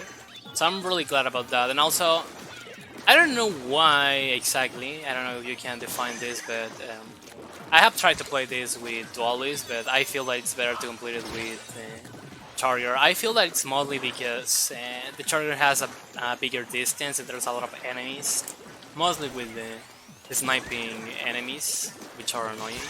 Yeah, I don't think you... Optimally, you don't really kill a lot of enemies in this stage, once you know the path. So yeah, final stage before the boss fight is 19, which actually is the longest IL in the game, if you don't count Octavia. I think the world record is a 240... No, it's a 224? So Yeah, let's 224. Let's imagine that I haven't unlocked the stage, so I'm just gonna go through the intended route. And 8% it can, go around 3-ish minutes to 250.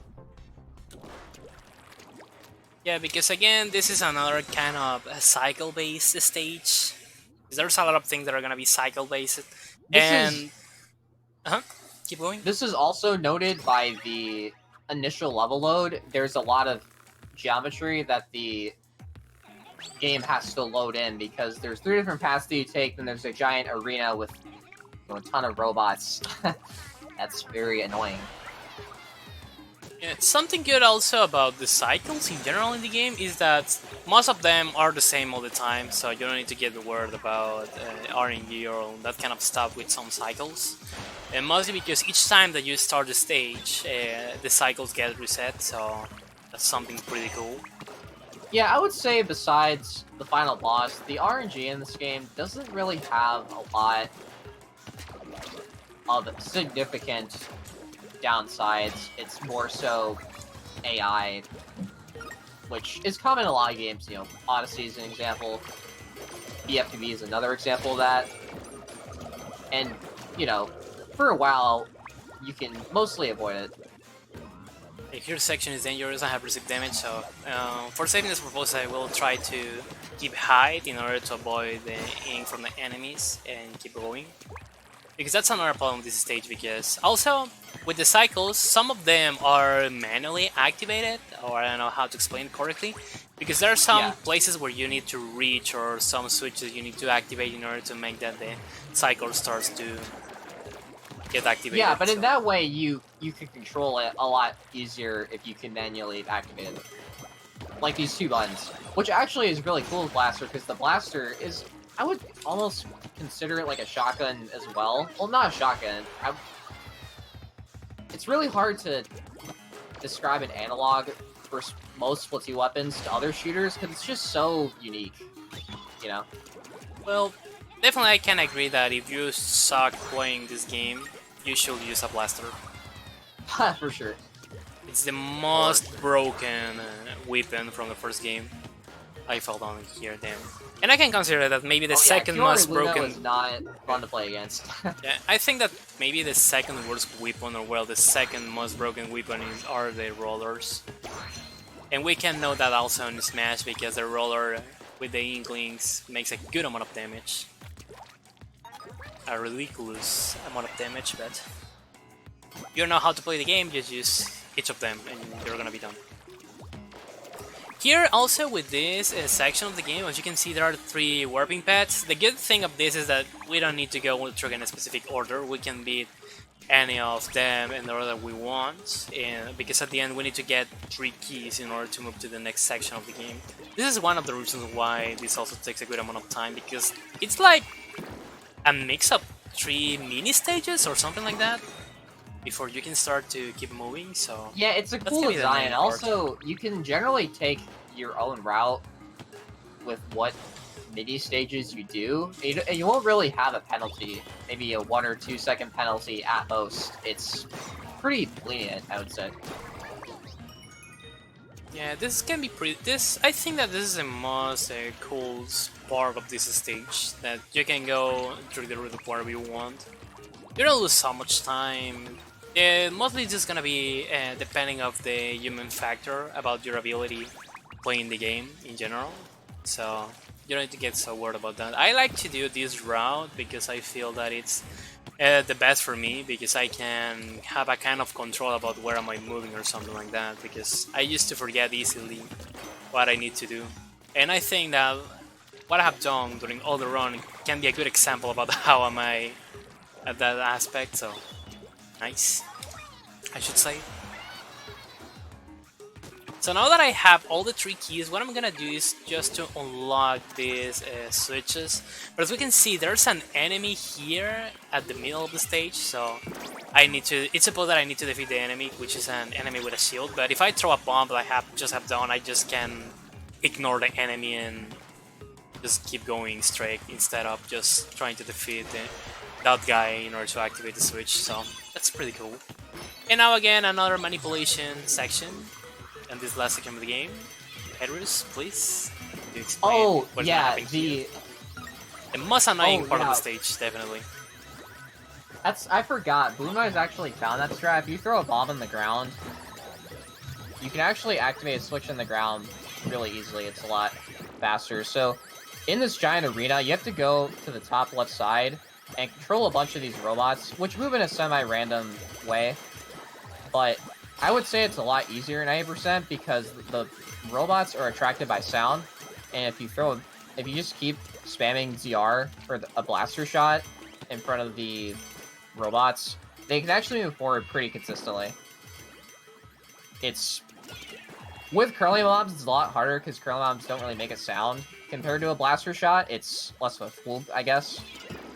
So it's a lot less consistent. Yeah, as we can see here, I have messed up this entirely because... Yeah, he's messed up the manipulation a little bit, and now... And another factor is there's a bunch of the enemies in the arena as well, and if you don't path them correctly, they're gonna start killing the enemies instead of going where you want them to go. It can be quite frustrating. So, but as long as you... Okay, keep going. As long as you utilize the blaster mechanics, it's pretty simple. And now considering that Hyrus likes a lot of expansion, probably this is gonna be his... I'm gonna assume that probably this is his favorite boss in all the game. because also this boss is featured on a stage during Octo Expansion, which is the Octo Shower, so I think that you will like to explain Yeah. all of this. So I forgot what this boss was called. Octo Shower. Oh, At least that's the Shower, only thank you. thing that I have on English on I my genuinely splits. forgot, so... Yeah, because Alright. I use my splits to know to which stage weight I need to move. That helped me a lot when I started to run the game, but now I never thought that I was gonna be able to remember the route, but now I can do that. I'm pretty sure that if I run this game without my splits, I'm gonna be able to remember all the route, which is pretty cool. So can you explain what's gonna happen? Yeah, so for this boss fight, you're given the charger, and you have to get these 3 mini Octarians on top of this almost giant robot. And if you don't get each Octarian within a certain amount of time, in the next 2 phases, he's actually going to start charging forward, and he's going to lay down a giant shower of purple magenta ink. I'm not sure what color that is. And if you get hit by the shower, kind of like what the Octo-Weapon does, where if he throws down that purple wall, your armor will get broken. And you can actually get a 1 cycle where you get 3 of these guys with a partial, and then you can get the final guy. Definitely I'm not having luck at this second. As he's charging forward. There we go. But admittedly, it's a lot harder to, it's a lot harder to control your shots with the level 1 charger because you have to have a lot more patience prepping a partial or a full charge. And it's a lot more time-based compared to when it's fully upgraded and you can just, release partials like that. It's a lot easier. And for some reason, you can skip that cutscene. We don't know why, but you just can't. The developers just kind of thought, hey, I mean, let's just not program. Yeah, that's something really, really interesting because with the reset strat, for some reason we can also skip the 3rd cutscene from this boss fight.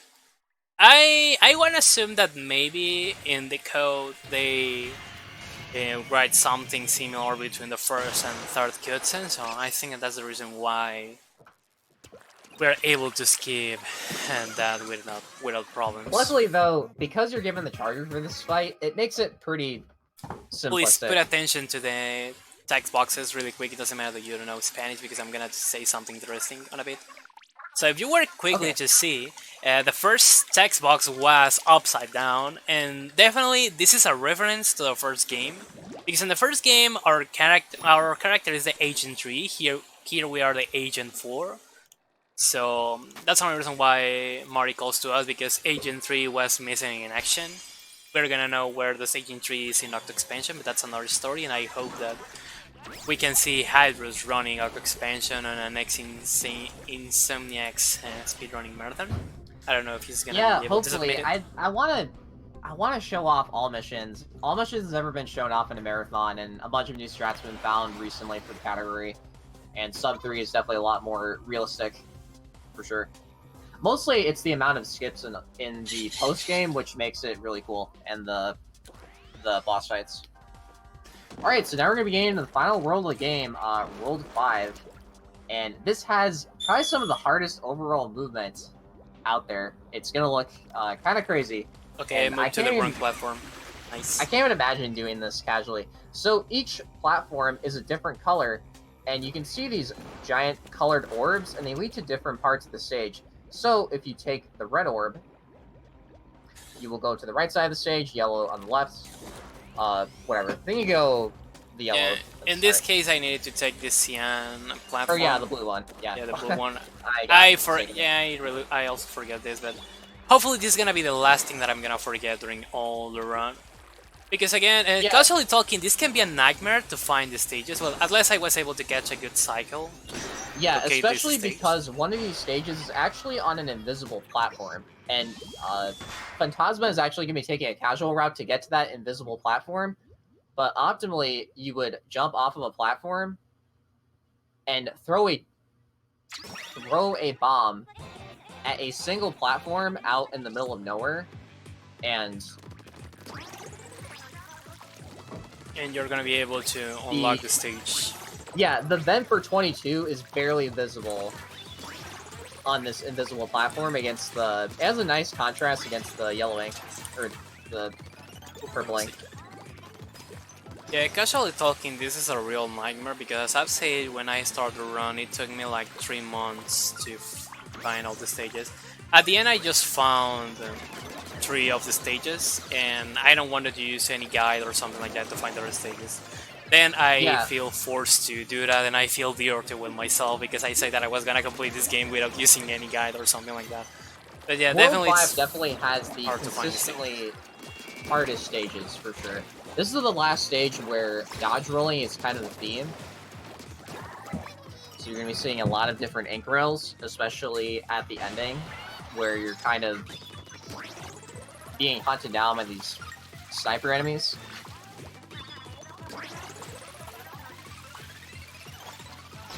Okay, I don't know what happened on jump.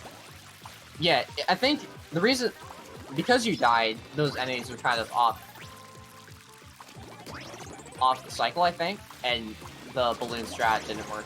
Yeah, that's the few sections where cycle-based stuff are important when you start cycle-based enemies. Yeah, it's one of the few sections because it's not like a big deal. So normally you're supposed to use a cannon and shoot that balloon on the wall, but you can just shoot the balloon on the wall yourself. Kind of cool. I do enjoy when games give the option to do something other than what's directly, shown to you, and you can just kind of create your own strats. Yeah, cool. Also, another thing that I like sometimes in video games is that the game itself tells you where you can take some shortcuts and some skips, like in this rail section. Yeah, which I failed for the first time, but now in the second time I was able to get it. I think it was too far to the right. Okay, I don't know why, but my squid, my inkling, doesn't want to jump properly to the rails. Okay, there we go. Yeah, well, I think the squid hitbox to the rail itself is pretty magnetic, I would say. But it depends on how much you hold the B button, so... If you just tap the B button and trying to transition to another rail, you won't go the full distance, pretty much. Yeah, it's pretty interesting, I should say, how some movements and techniques work depending on how much you press the button. Like in this case with the rails. Yeah, unfortunately this game is pretty... There's not a ton of glitches in this game, it's just a bunch of in-level skips. There was a method found to get inside world barriers early, within a couple of days after the game's launch, but unfortunately those portals go to the next world are not active until you defeat the boss. And I forgot to switch bombs again. Unfortunately, Human 80% cannot be super sequence broken like Splatoon 1, where Splatoon 1 had the Splatoon 1 had World 4 skip, which skipped the entire world. It's actually kind of cool. So now this is an interesting section where we're gonna look for the stage 22. I'm gonna be taking the casual route because it's more safe to get instead of trying to locate the game. I'm gonna try anyways to get the speedrun road, which is to throw a couple of bombs. If I'm lucky enough, I'm gonna unlock the stage. You have to catch this platform on a cycle. Yeah, it's the blue one, and you super delay the jump. Oh yeah, it started rubber banding there when you were approaching it. That was weird. Yeah, I don't know if you can see it, but if you look at the top right, it's barely visible. I'm not even sure if I can see it. Yeah, it's barely visible, and it's and don't worry, if you haven't seen where the stage was, it's normal. It also took me a good amount of time when I started to run the game. That checkpoint in the background kind of denotes that the place that you're walking on is solid ground. So hey everybody, and I thought that I have... Okay, never mind. I forgot what I was gonna say. So now this is the moment where we are gonna see the very last weapon of the game, The which is a unique weapon. brush. Yeah, this is definitely the last weapon that makes sense within the context of the lore. It's just a giant paintbrush. And also There at the is a same couple time, of it's the only stage where we're gonna see this paintbrush in action. So nice, nice addition for the game, I should say. yeah. So one thing you can do with the brush is if you hold the button, you can actually run with the brush, and this is a lot. This is a subclass of the roller, so it's a lot better to run or brush run with this weapon compared to the roller. You get a lot higher mobility.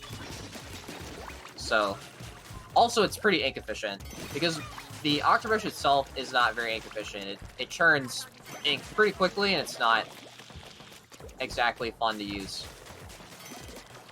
especially for an final section when you have to again manipulate some robots. But we're gonna be using a curling bomb special, which is basically where you spam a bunch of curling bombs at once to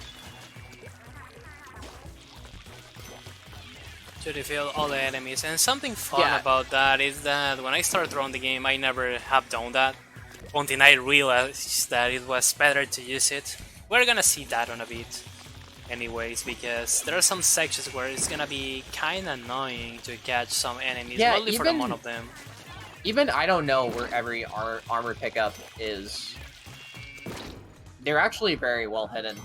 The XP ticket locations within the single player is actually really well hidden. I was kind of surprised. I remember the exploit at launch where you can farm tickets in the single player from this one ticket in, I think, World 2. I thought that was cool. Okay, now we're approaching to this section with the special curling stuff. Yeah, that guy can be a pain. Yeah, basically the only problem is this enemy in the middle of the stage, which, well, in the middle of this section, because he's gonna be moving so fast and really quick and has a shield at the same time, so trying to reach him is gonna be a real problem.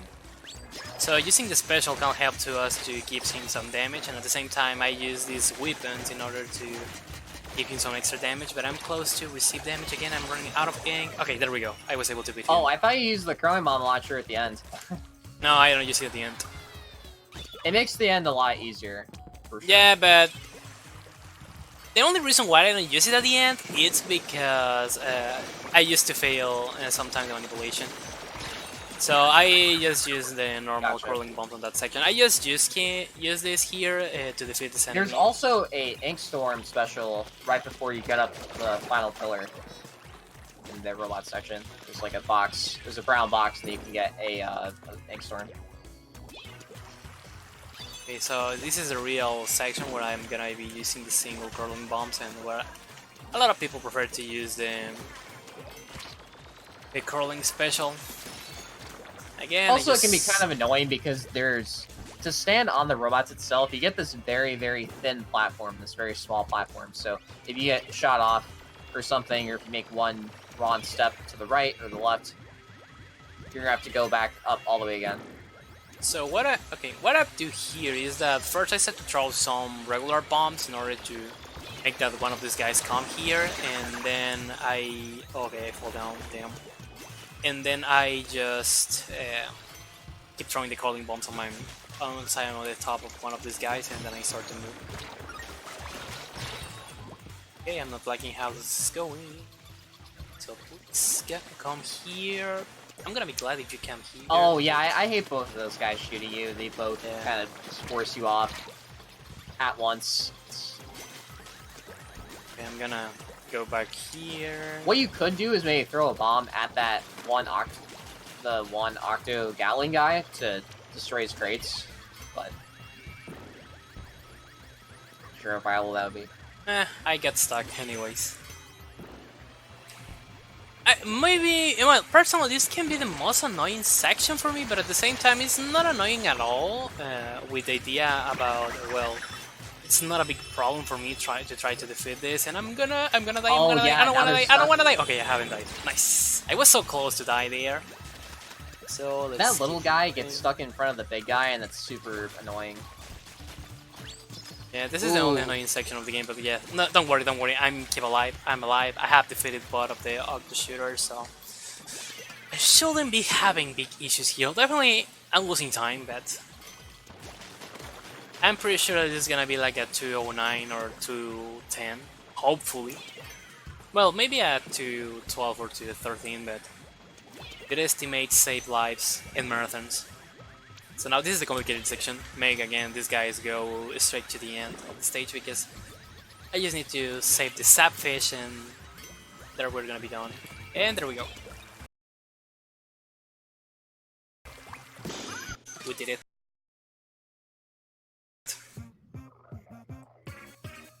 So now I'm gonna change slightly the weapon because I need to open a stage where we're gonna play using the roll. So I'm gonna be switching weapons on a bit.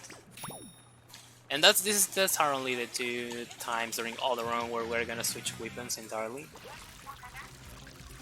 So here, okay, I remember where I need to move. It's lagging slightly for me, it's why I wasn't talking. Yeah, don't Oh, worry. yeah, so to unlock this stage, I think you have to use the splatling, and you use the splatling to paint. I don't know the name of the weapon in English, so I'm gonna assume that you're saying the correct one. Yeah. So you switch to the Gatling gun when coming out of this platform. So you can ink... What would even be the shape of that block? Like, L or something? Yeah, so this L-shaped block, so when this giant block rotates up, you have a small chance of making that first cycle on top of this block to access, I think this is 26. 26.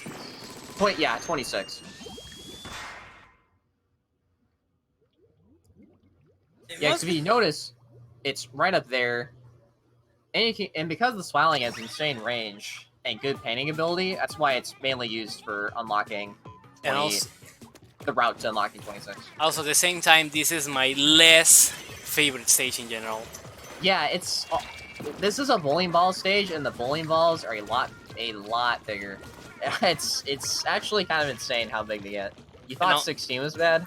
And also there's a lot of cycle-based platforms, so definitely it's not a good mix of... Oh yeah, and you have the things on roller, stage. which isn't good at painting.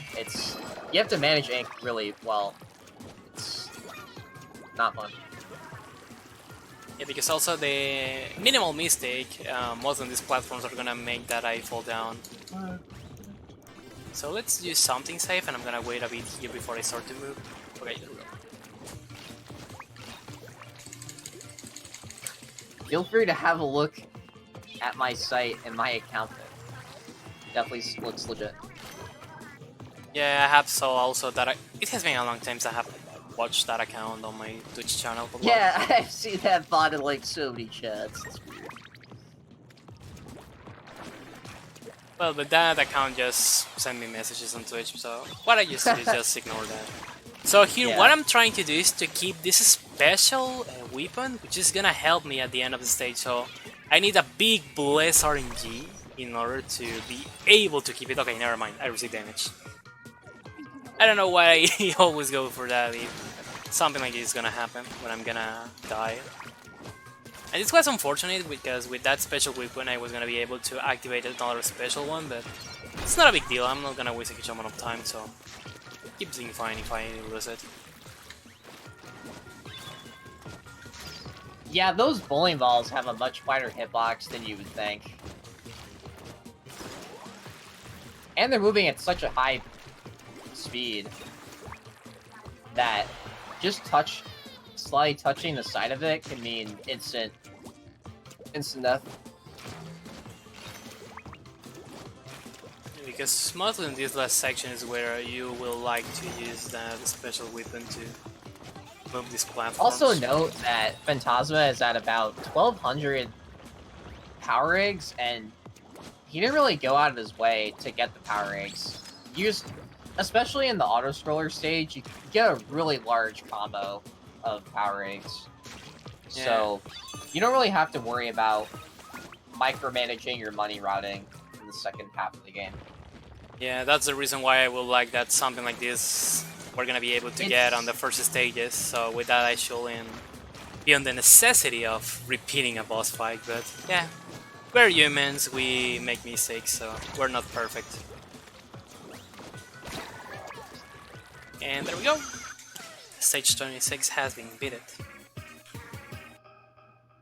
So now, do you remember the weapon that I used to open this stage? Well, we're gonna move to a stage where we are gonna use that weapon, stage 25.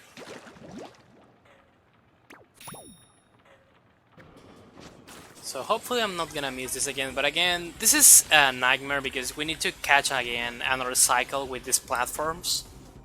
So if everything goes fine, I'm gonna be taking this really quick, and there we go. I was so close to fail this.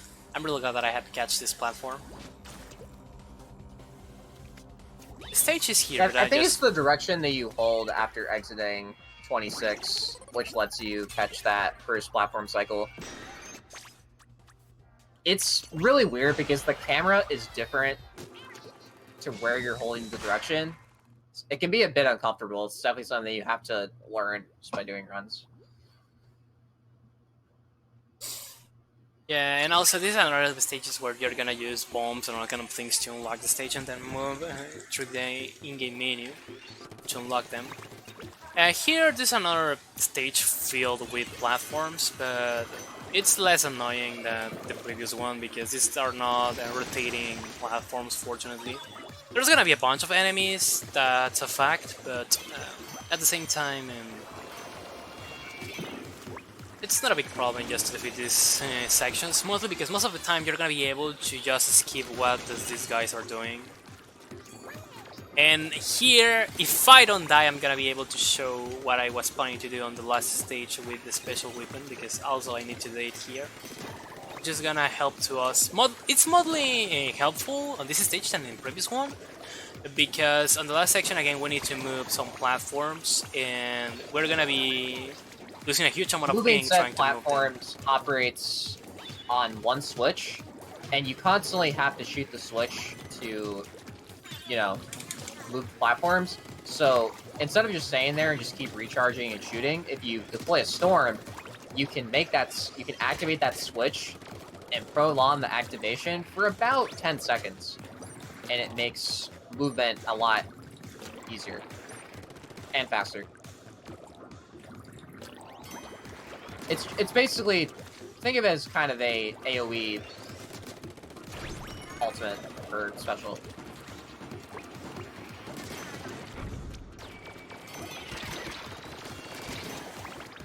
Yeah, maybe this is just one of the few stages where there's a lot of enemies, but it are not a big deal. I do not trust those jumps. Yeah. And suppose that with a charge, even if I receive damage, I can defeat these enemies, but I want to take this kinda safely, so I just waited until my shield got fixed again. And at least the good part of this cycle-based platform is that it's not a big deal to manage where do you need to move or how do you need to move.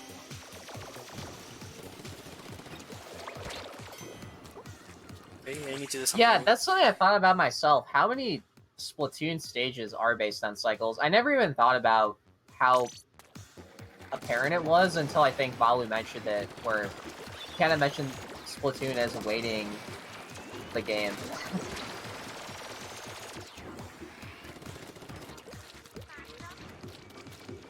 So if we are lucky enough, this is the last section where we need...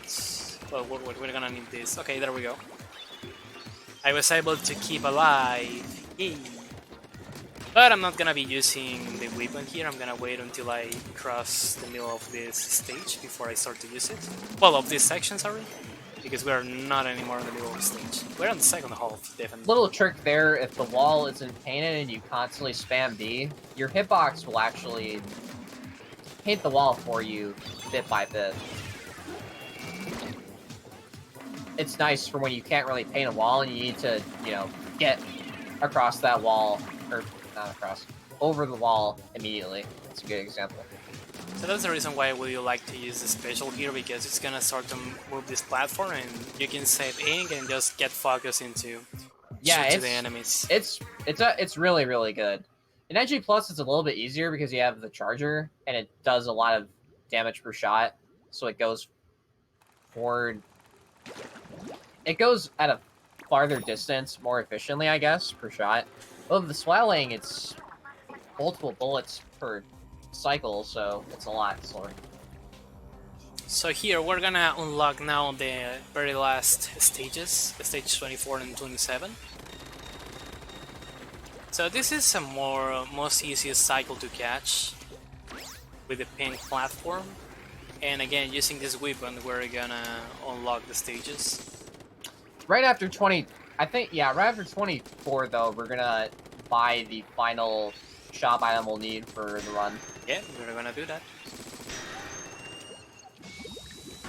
So now that I have unlocked both stages, that was the reason of that, because after I beat this stage, which is stage 24, and we're gonna see again the bucket in action, what am I gonna do is to move to the first world, because I need to upgrade the hero shot, which is gonna be the weapon that we're gonna use on the last boss fight, and obviously that means that we are close to the end of the game. Fortunately. Yeah, in the boss fight with cutscenes, with decent RNG, it's under 10 minutes, I think, with cutscenes. Yeah, basically it's gonna be a kind of auto-scroller, a 10 minutes auto-scroller. Yeah, the boss cutscene skip trick does not work in Octavio. Because the cutscene doesn't start until you walk about 3 feet forward. That's why it doesn't work. And if you reset the game after you do that, it's gonna be pointless because you're gonna lose more time, so it's better to watch that. Yeah, it's... yeah. Okay, let's try to do a little skip here. What's crazy is that you can actually make that first cycle of the wall moving forward with the bucket. I've only seen Hash Race do it, but it's Hash Race.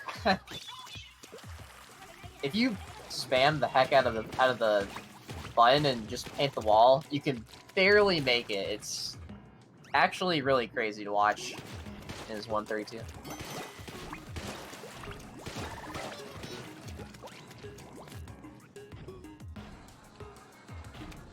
Okay, I was looking for this platform, but now I was able to find it because I forgot that I need to fill this sponge with ink.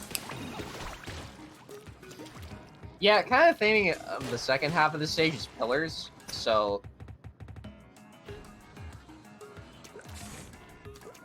Yeah, Sudo is still awake, that's something really amazing.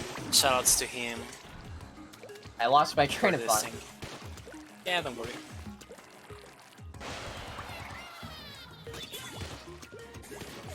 And well, I'm gonna keep quiet during this section because it's the most annoying for me and the one where I used to fail a lot. Oh yeah, the pillars. Yeah, the pillar section. If you don't have consistent movement, the pillars section of 24 can be very frustrating.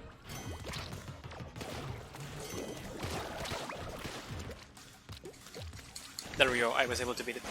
And now again, the interesting section where again we're gonna use this abuse with the bomb, because it's supposed that we need to break this box in order to activate the switch, but just throwing a bomb helps us to do this really quick. So I'm gonna be using the box as a platform and a bit to This get final part of the level is actually really cool. You have to ink a bunch of switches on this box up in the sky, the cube. I forgot to activate one switch, but now I have seen which one I have forgot to activate it. Yes. Okay, some enemies are being kinda annoying, so I'm just gonna be with safety. Okay, there we go. My armors now get back into its normal form, so I just activate this last switch, and I just make this jump here when this platform goes down, and I use can use the box as a platform to reach the key. But again, I need to get a good timing, and there we go, I got it.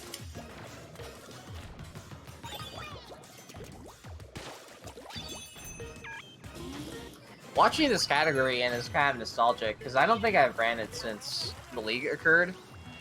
And I think your mentality definitely helps with learning or de-resting in a category, because if you play the game a lot in full, you're going to get really good on average.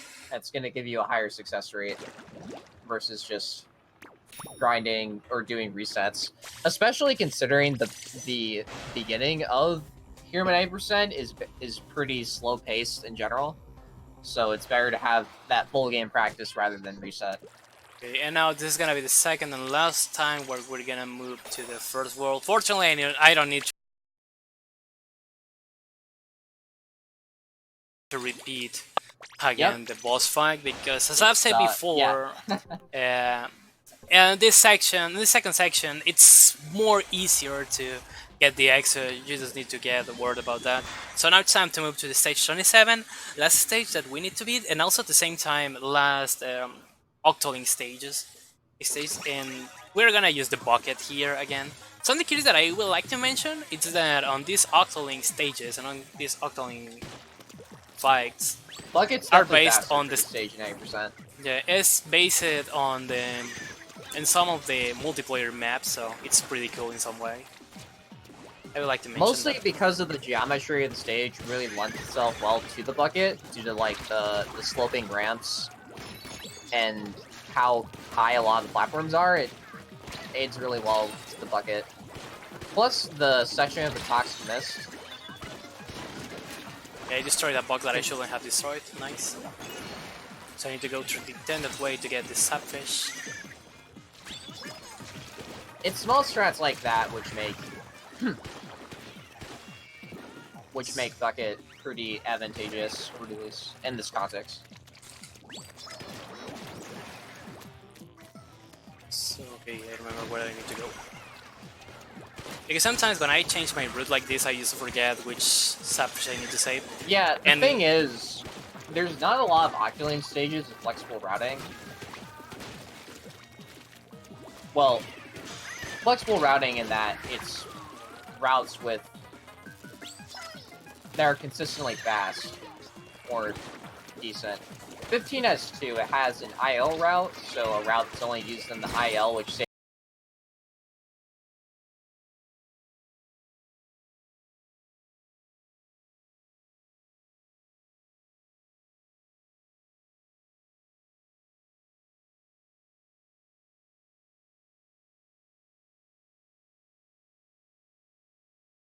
saves about 2.5 seconds optimally, and RTA route, which loses, not a lot. Also, something that I think that one of us forgot to mention when we started on this stage is that the Octoling stages doesn't have a checkpoint, so if you die... Right, so if you die, you go right back to the beginning. But at least the good part of this is that you don't lose your count of how many mini sapfishes you have saved, so that's something really cool.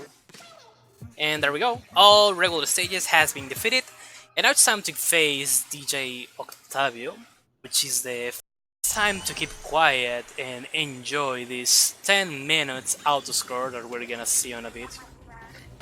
Yeah, the only thing I tell you about Octavio is that the reason we upgrade the level 2 splatter shot is we want to kill the fists as fast as possible.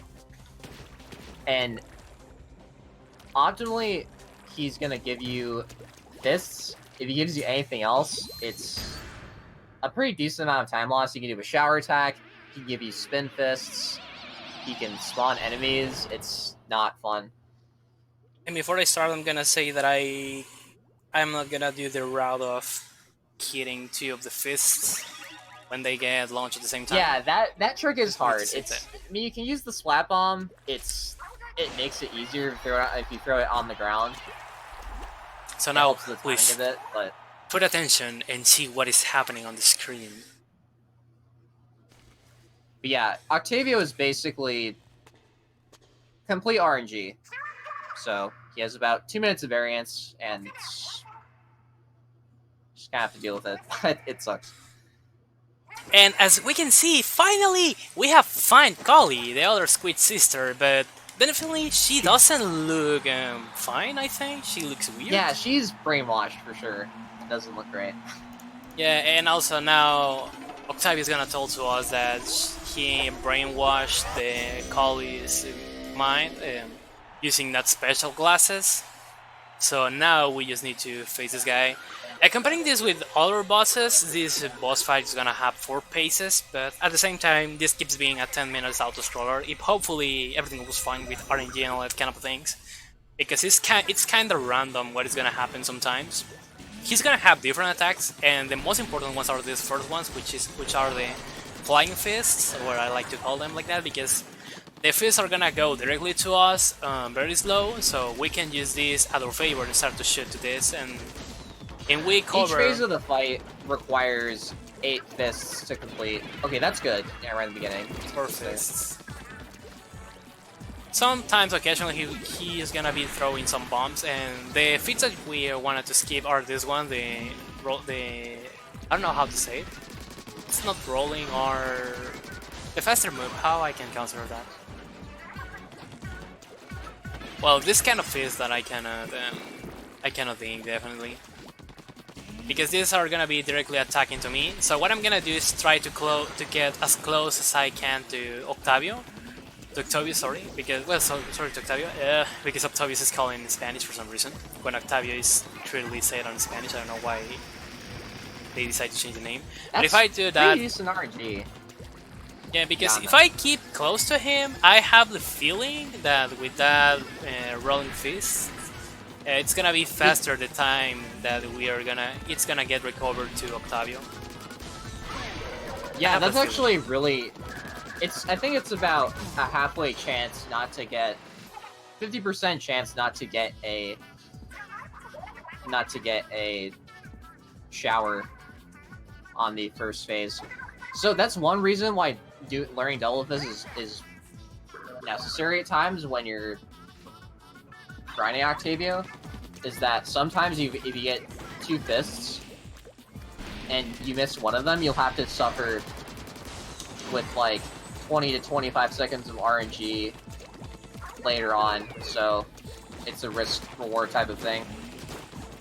Also, we need to shoot to these takoyaki balls because I never thought of those takoyaki balls. Well, I used to do that. It's not required, but I just shoot the ones that get in front of Octavio, because with this I can have more space to keep moving while I wait for him to attack. So again, this second phase is not so hard at the same time. Maybe the little complicated one is gonna be a third phase, because the way that he's gonna attack to us is gonna be slightly different, mostly with the bombs, which is gonna be the annoying section, because he's gonna change the kind of bomb that he's gonna be using.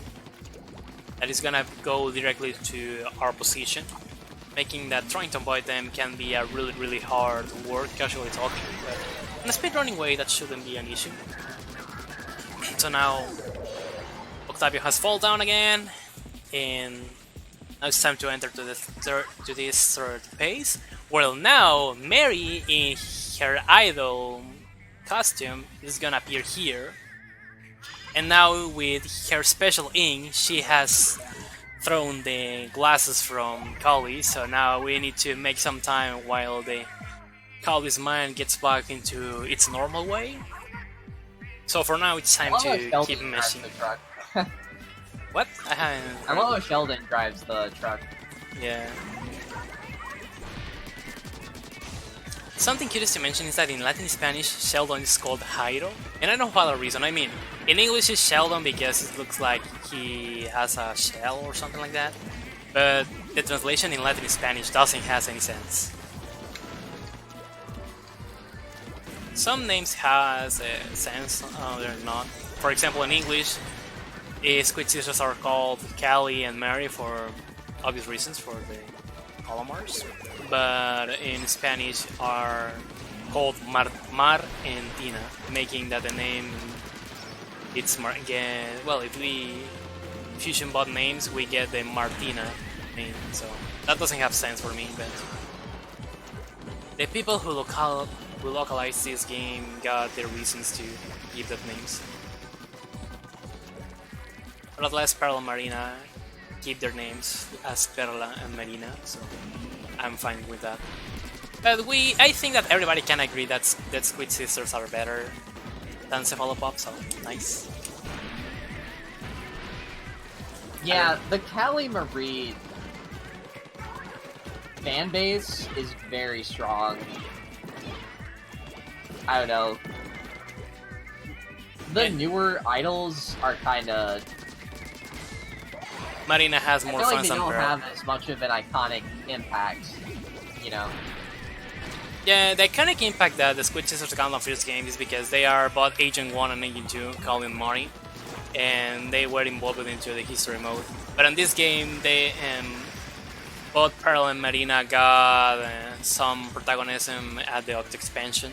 So when you play the game, getting all the scrolls and that kind of things in Splatoon 1, you get the history about the Inklings and the war against Octolings, and in the second game, you can see the history about what happened during all these few years that happens between both games, and on Octo expansion you can see the history between Pearl and Marina.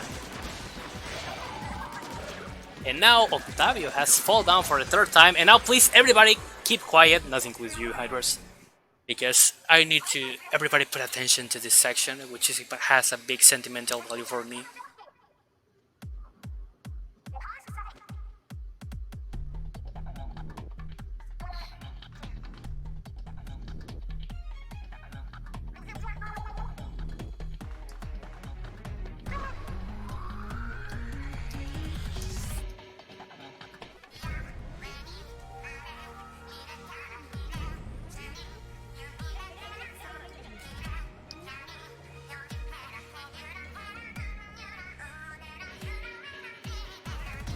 Ladies and gentlemen, the Squid Sisters are back! And well, They're gonna saint some bomb rush blush as you destroy Octavio. so on this last phase, I'm gonna be using this modified version of the Rainmaker to shoot again to the fist of Octavio. Yeah, they just give you a giant grenade It's launcher. more easier to do this Pretty much. because we're just gonna have two kind of attacks. This rolling fist, we just need to jump, and the other fist, the regular fists are the one that we're gonna be shooting here. We need to keep on this rail outside because it's gonna give to us more time to react to which fist we're gonna receive. And something that I wanna mention about this when I play this game casually is that I'm a big fan from Splatoon. I really love the first game since the first announcement at E3 2014, and I really love the Squid Sisters, and my favorite obviously is Mary, so I have liked to see her on the history mode. But when I played this casually and I saw that the Squid Sisters were back, I was in some mood like, no way, this cannot be possible. And I started to scream like a fangirl so hard that my family got scared and thought that something happened to me. Then they got run to my room and asked me what happened, and I just was pointing to the street, to the TV, and screaming, "The Squid Sisters are back! The Squid Sisters are back!" I really got that was a really good moment with this game, and I'm really glad that Nintendo made this title because I really love Splatoon 2. And now Also, we're gonna for anyone operating the Okay, timer, we're gonna- time's gonna end when he slams on top of Octavio. Okay, we're gonna be ready for the time because it's gonna happen on a beat. And time. Didn't go overestimate. I mean, it's No, I mean my my real estimate was 2 hours and 15 minutes. So technically, I finished under the estimate. Talking about time, it's not. This wasn't my best marathon I run, like whoever added but at the- least I haven't made any big mistakes. So I'm happy with what I've done here. I liked whoever added the decimal. I appreciate you. 2:14:56 with 0.5 seconds. So now we're gonna reach the end of in general of the game just to see what is gonna happen, because now we have saved, we have got back the great sapfish, we rescued Holly, and now we're gonna see again the Pearl and Marina talking to us in the news, telling that now the great sapfish appeared again and nobody knows who have done that, because unfortunately we don't get any recognition for that, but well, that's a hero's life. So anyways, and also they tell to us that Kali has appeared again, and during the credits we're gonna listen to the new Squid Sister song. So also this was a very great plus for this game and for my Yeah. excitement at its moment. Mostly. Well,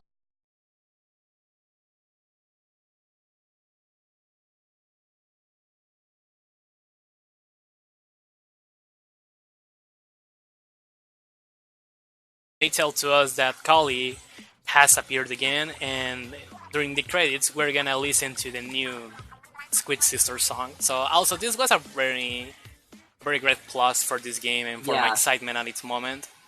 Mostly. Well, also, just the credit sequence is great. If you've never experienced the credits in this game, I would highly recommend it. It's actually really cool. It kind of reminds me of, like, the interactive credit sequence. It kind of reminds me of New Super Mario Brothers Wii, where you could. I think that those credits were interactive. I actually don't remember. Okay, so now I think that to finish this, first of all, the first thing that I want to say is thanks to the Insomniacs staff for contact me for the winter marathon to run this game. Unfortunately, I wasn't able to run it, but I'm pretty happy and I'm pretty glad that they give me the opportunity to make the showcase in this summer marathon. Also, I want to give some big shout out to Captain Hydrus because he helped me with some commentary. I haven't run this game on a good amount of time, so I forgot most of the stuff that I was gonna say. But thanks to him, I think that most of the stuff on the game was covered. So also, if you wanna follow him, feel free to do that. He's a very great Splatoon runner, and he's going for the Octo expansion and 80% world record, so you should watch him also. And sometimes, occasionally, we'll run Splatoon 2 again. Yeah, kind of going past that a little bit. If you ever want to learn Hero Mode any percent, going into more topical territory, Bluefish has a set of guides which actually helped Phantasma today learn the category a pretty long time ago. He doesn't really run the game anymore, but he has some darn good tutorials if you ever want to give Hero Mode 90% a try. It's definitely very hard to get into at first, and when you get sub 2, it's a big achievement. There's definitely a lot better categories out there, but I think it's definitely a category that you should run at least once, and if you ever want to run Splatoon, I stream a lot, but you can also join the Splatoon speedrunning Discord, linked in the SRC page, and you can receive specialized help in any of the topically related text channels. It's a great and easy game to get into, and you don't have to have a lot of experience to get started. I don't really have anything else to say besides just thank you for having me, and I hope that this game is represented well.